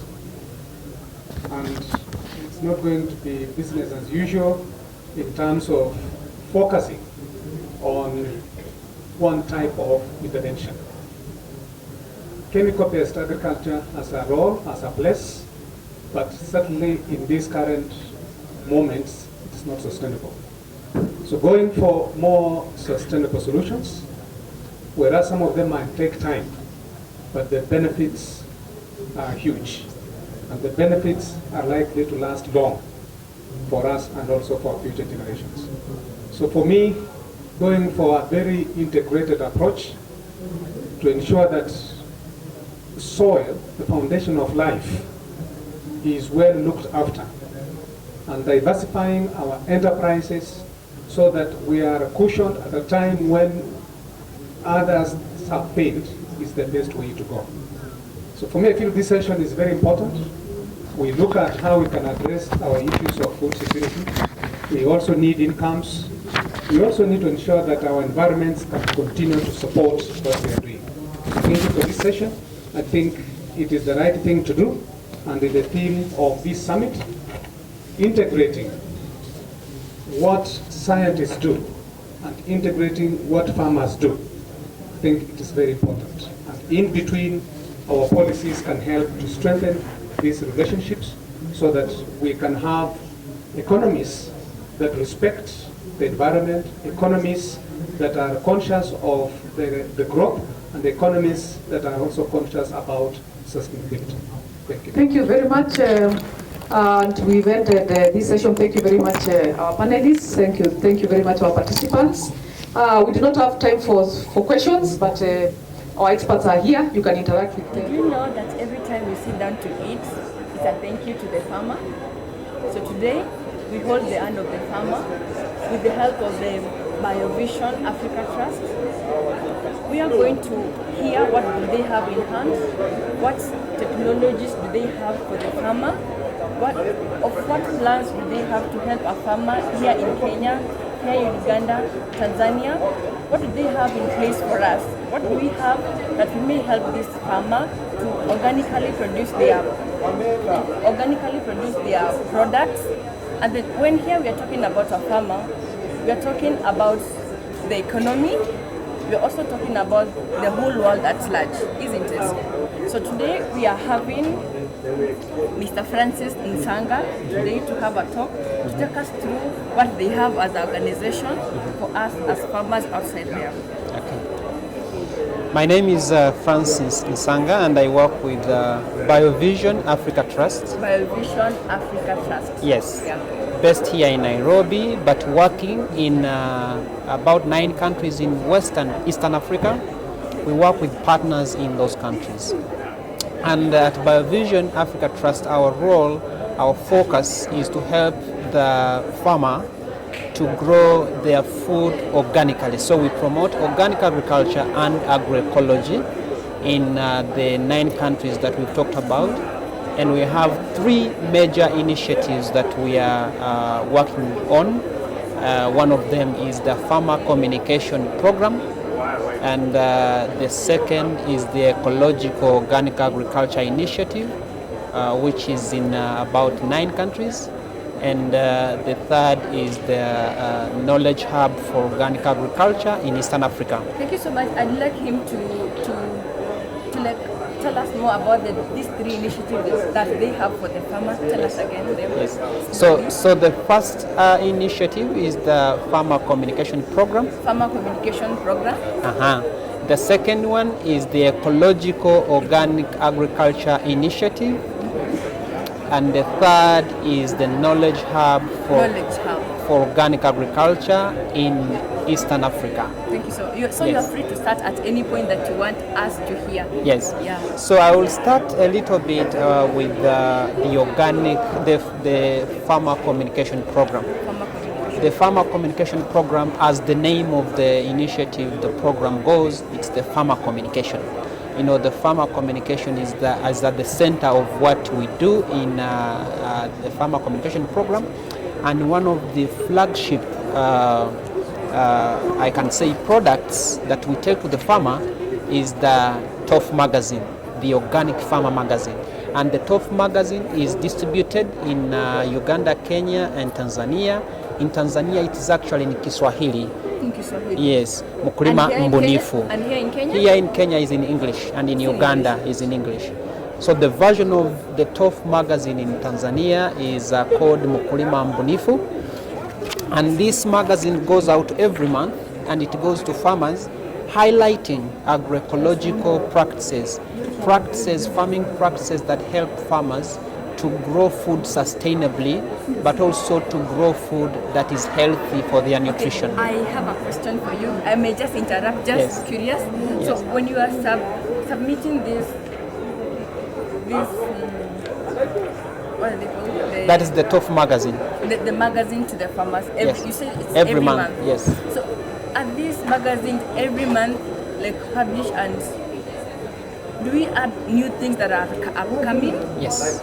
They are inclusive of everything that is upcoming every month. Every month there is something that is highlighted in the TOF magazine. Oh, so you have everything that is highlighted in that month in this magazine? Yes. So we keep having different topics covered in the magazine, the monthly magazine, and we keep having upcoming things and new technologies published in the magazine, and the farmers get it for free, by the way. And by the way, let me ask, are these farmers that you're giving this magazine different? Or if I receive this month, I'll still receive another one next month? Or I might have received this and next month missed to get, the other month I get. How do you ensure that every farmer has got this and every new farmer has got this? So essentially, when somebody wants to receive, they subscribe. So there are many organizations and farmers that have subscribed to receive. So whoever is subscribed receives. And the information for subscription is right here at the back. So if you want to get this magazine, all you need is to contact us at the TOF magazine address right here. And you can also read this TOF magazine online. If you go to biovisionafricatrust.org, you'll be able to find the Farmer Communication Program, and you'll be able to find the TOF magazine. If you go to mkulimambunifu.org, or if you go to infonet-biovision.org, you'll still be able to get to the TOF magazine. All you need is to search when you reach the page, and you can get this copy online. Yeah. So the other program or initiative that I want to talk about is the Ecological Organic Agriculture Initiative. First of all, have you finished about this? Yes. So you can tell us what kind of information is contained in this magazine? What kind of information, like specifically, what do you want to tell the farmers? Okay. So let me, based on this very particular copy, in this month we were talking about how to control common pests that attack plants. So that was control common pests that attack plants. Yeah. That was one of the areas that we looked at in this particular issue that month. But inside it, you'll find that there are many other topics, like how to make yogurt at home. There are many other topics, including where you can get your organic inputs, like from Agrovet. You can see that we have safe, effective, and sustainable organic farm inputs. We are telling farmers these are the places you can get organic inputs for your farm. We are also covering in this magazine the topic of protecting the bees. Let us protect the bees. So you can see that it's a whole two-pager of how we can protect the bees. You know the importance of bees? The bees pollinate our food, and we cannot dare do harm to the bees. And what I'm talking about is we need to protect them by using organic inputs. Chemical inputs kill bees, are very potentially dangerous for bees, and we don't want to wipe out bees because they are a very good component of the biodiversity. Okay, so if I may ask something, do you ensure that each information contained in this magazine, that every farmer has understood what you have to them to understand? Okay, so yes, the answer is a big yes, because we have... You're confident about your yes? Very confident. They understand? Because we have a feedback system. If somebody has a question, they've been reading and they have a question to ask, we have a feedback mechanism. And the feedback mechanism largely answers questions from farmers. So we have a lot of questions that come from farmers who read this, and after we have gotten those questions, we get them answers. So my big yes is because we have a feedback mechanism. Okay, so for the farmers who cannot read and write, you have somebody who interprets for them, or somebody who is manually doing whatever you want them to do. Okay. Like doing the real thing in the, yes. in the land? Beautiful. So we have what we call field farmer officers and field farming assistants. So what we do with those officers of Biovision Africa Trust is to be on the ground and to demonstrate to the farmers how to practice whatever we are talking about. The second area I want to talk about that Biovision Africa Trust is doing in Africa is the Ecological Organic Agriculture Initiative. Under this initiative, we work with partners in 9 countries in Western and Eastern Africa.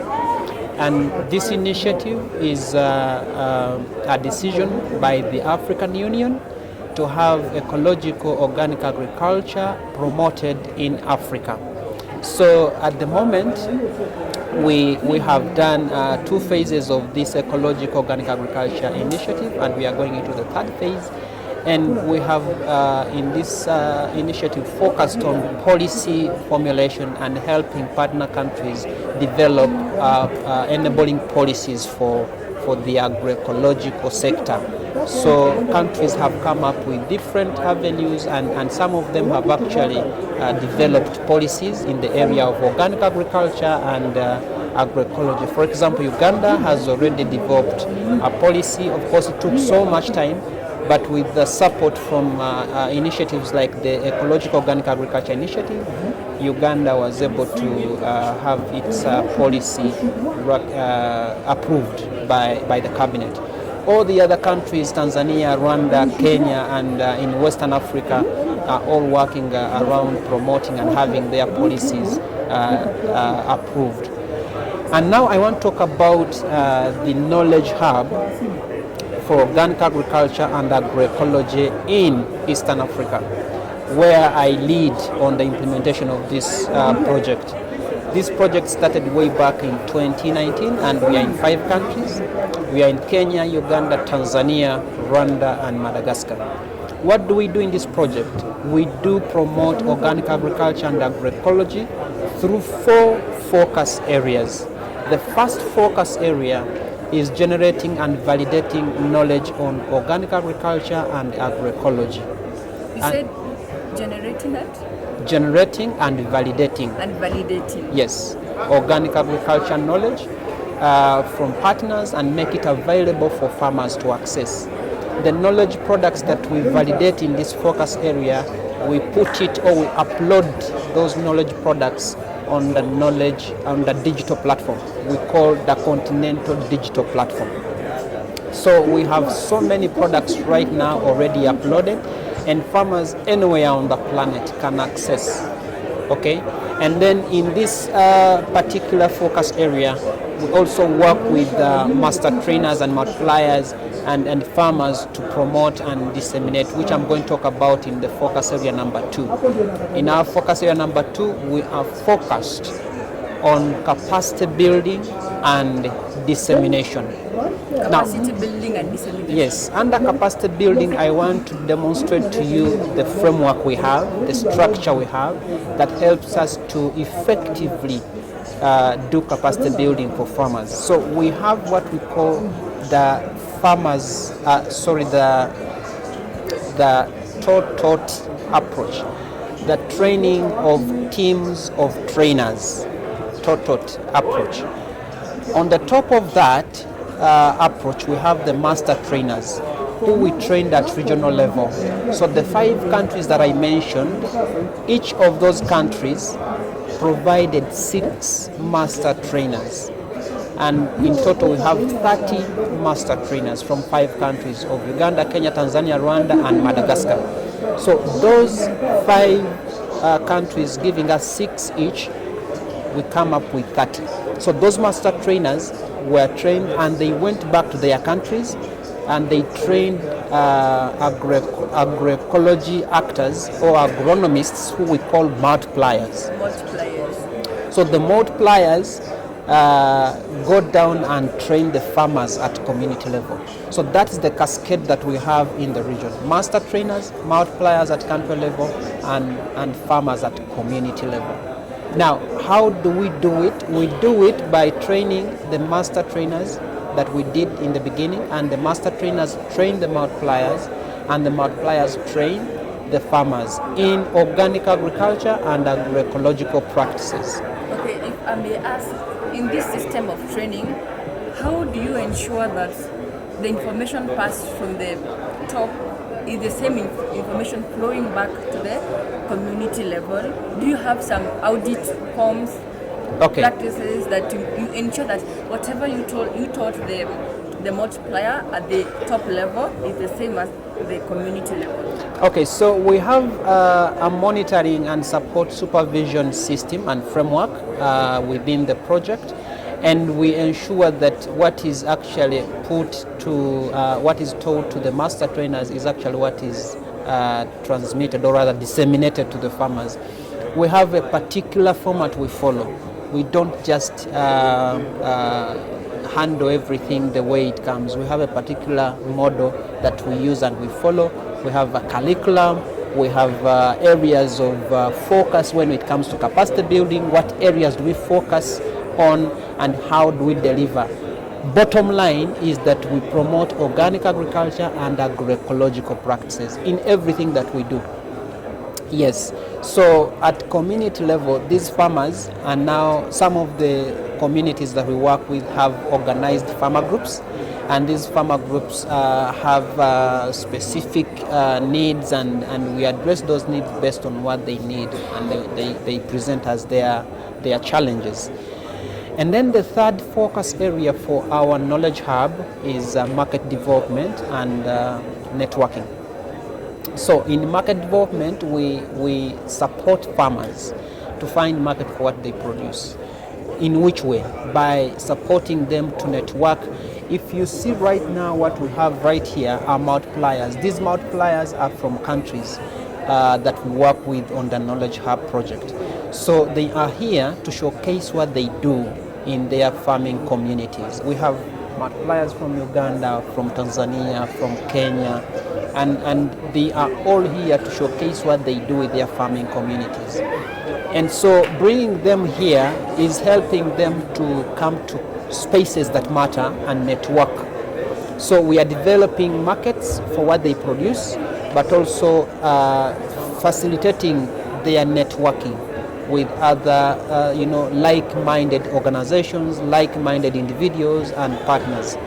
And in the area of marketing, I wanted to show you something that is running on my computer here. Yeah, as I said, we help farmers connect to the markets. Some of the farmers have a lot of produce, they are producing a lot, but probably they don't have where to sell or they don't know where to sell. And we also have many, markets that are, for lack of another word, that are scattered around these countries. And what we want to do is to bring all these organic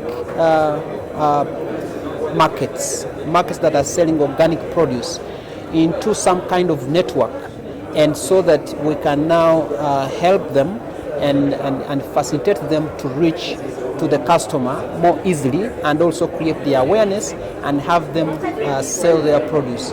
You can see that some of them are initiatives online. This is an initiative, for example, that is online from Uganda. It's called Kilimomat. You don't have to go to the shop. All you need is to go online and select. And Kilimomat is specifically selling organic. In Kenya here, I told you about Suvia's Basket. And Suvia's Basket is also delivering to homes of people. And so it has a shop here in Nairobi that is selling organic agriculture products. I also talked about the organic section in Carrefour supermarkets. So if you go to Carrefour supermarkets, you'll find a section where they are selling organic produce. We have an online platform here from Tanzania. I think it's called, it's actually from Kenya. It's called Foods and Flavors. It is selling pre-boiled organic kienyeji vegetables and so much more. You can see kienyeji chicken. You can see so much more here on this page. But also in Tanzania, there are platforms that are doing the same. So we support farmers to identify such opportunities, and we support and we facilitate them coming together as producers who are selling and looking for market for organic produce in the region. To seal that off, you will ask me, and you asked me yesterday, how do I differentiate between organic and non-organic when I go to the market? And we have what we call the organic mark in Eastern Africa called Kilimo-I mark. That's the standard we use in Eastern Africa, and farmers who are producing organic are encouraged to be certified organic by the Kilimo-I mark. And in Kenya here, the organization that is in charge of certifying organic farmers is called, the name is going, it's Kenya Organic Agriculture Network. It's KOAN. It's called KOAN. So KOAN is in charge of certifying farmers in Kenya that are producing organically. In Tanzania, it is TOAM, Tanzania Organic Agriculture Movement. And we have all these movements in all the countries. So all farmers, we are encouraging all farmers through our initiative to get certified organic so that they can sell their produce with that Kilimo-I mark. Okay. And now the last focus area that I want to talk about. Ask a question about the markets. So how do you create awareness to farmers or any other consumer outside there regarding like our country, Kenya, like those countries that you have mentioned earlier, Kenya, Uganda, Tanzania, we're still developing countries, and our GDP, our income is quite low, if I'd say. For most of the farmers is quite low. And having your products, they could be more expensive than the inorganically produced crops. So how are you going to take this? Okay, very good question. How do we create awareness? First, I will answer that, and then second, I will tell you that the price is actually not expensive. The price is not actually expensive. Like you might think. So, we do a lot of campaigns. We do a lot of radio talk shows and TV talk shows. We have done this for many years. Even today as we speak, there must be a radio talk show going on, especially under the TOF magazine initiative, under the Farmer Communication Program. We have so many talk shows going on about organic farming and organic markets. We have had a very good campaign under this initiative of the Knowledge Hub called Know What You Eat. It was It was a campaign that was initiated in Uganda by a partner organization called Pelham Uganda, but it went viral and became regional. And this is a campaign that talks to the farmer as well as the consumer You, the consumer who goes to the market, should know what you're buying. A lot of the things we are buying are full of chemicals, and I don't think that's healthy for you. Do not have the information, do not have the knowledge. Exactly. That this is what is happening, that this can kill. Exactly. So the Knowledge Hub is here to do exactly that, and we have done it already. But you can know for sure that these are very big countries. Maybe you have not reached everybody, but that is our focus, to reach everyone, to make them aware. And this is also awareness. The TOF magazine is awareness of what we are talking about. So we do talk on radio, we do TV shows, we have done newspaper publications, we do the TOF magazine every month. So as per your experience and how you really disseminated the information, do you think people outside they are taking it? Absolutely. Are they taking it? Absolutely. And I want you to... You're confident about that? Yes. I want you to one of these days take keen interest in our programs, and you'll hear people calling in. There are very many. I might not have the schedule for the radio talk shows, but if you find our radio talk shows, even here in Kenya, you'll hear people call in. And when people call in, they call in with what we call testimonies. Even in the TOF magazine, we have testimonies of farmers who have benefited from what we do, and we have many stories. Actually, visit our website, biovisionafrica.org, and we have a section of success stories. You're going to see what we call real testimonies of farmers talking about how our information, our knowledge that we've disseminated, how our services have impacted their lives, and how that is going to help even generations to come. I wanted to talk about the question of price before we even leave. And I will ask my multiplier here, Albert, help me with two products. I want to make it to you, to confirm to you that actually organic is cheap. Some of the products might be a little expensive, more expensive than the conventional products if you go to the market. But I want to demonstrate to you today that some of these that we are talking about are actually cheap. Now, these are inputs, organic inputs, that are done by a multiplier. That's biochar. This is called Jimusa, and these are pallets that are packed. Now, these are 2 kilos. They are used for fertilizing. They are like fertilizer. And this is foliar, okay? Foliar is also a fertilizer that is sprayed on crops, but it's organic, pure organic. Now, this is 2 kilograms, okay? And it costs $3, okay? $3. This is 2 kilograms. If you're buying more than 2 and you're buying in bulk, it will be even much cheaper.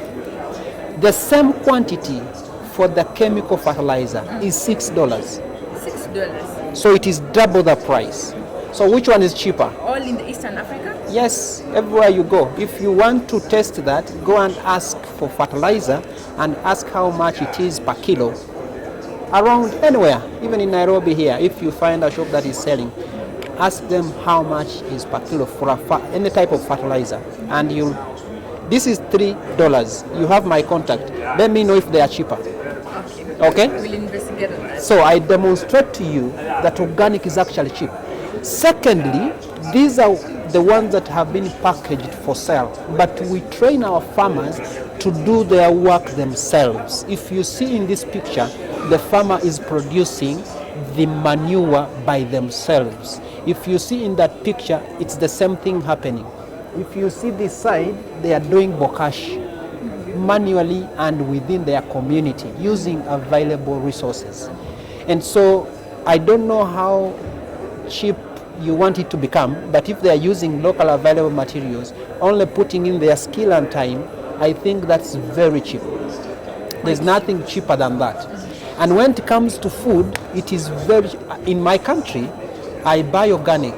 I'll tell you that I buy organic vegetables, and there's no difference between the person who is buying conventional vegetables in the market and me who is buying organic. In fact, it is the same price, apart from a few vegetables like tomatoes. Tomatoes that are produced organically tend to be a little expensive because they are they need a lot more care organically than conventional. Conventional, they just spray everything. And I want to tell you, tomatoes, cabbages, and the leafy are the most toxic vegetables that you need to care about and watch out for. If you can do some in your backyard garden, do your own when you're using organic inputs, so that you're sure what you have is organic. Yes. So that's what I wanted to summarize out of what we do. I know that there's a lot more that we do at Biovision Africa. Having the talk with Mr. Francis, taking us through all the things that they do in their organization, it's upon you and me outside there to know what you eat, and let us all focus to making whatever we eat, whatever is edible, quite credible. Thank you so much. Thank you very much for coming through. We are very delighted that you have made the time to come and have a chat with us. And we are very glad that the world out there can know about Biovision Africa Trust and what we do. And I want to encourage all the listeners and viewers of this that you have taken from us to visit our website, first of all, biovisionafrica.org, and get to know more of our programs and initiatives and get the success stories and testimonies. But also watch out for the TOF magazine, the Organic Farmer magazine. If you can subscribe, you'll definitely get a copy. If you can go online, you can definitely get an online copy of the same. And this will help us disseminate more practices and more successes. And together, we'll be helping each other. One, to promote agroecology and promote sustainable farming systems in our countries. Yes. Thank you so much. Pleasure. Thank you. Thank you. Oops. Thank you very much.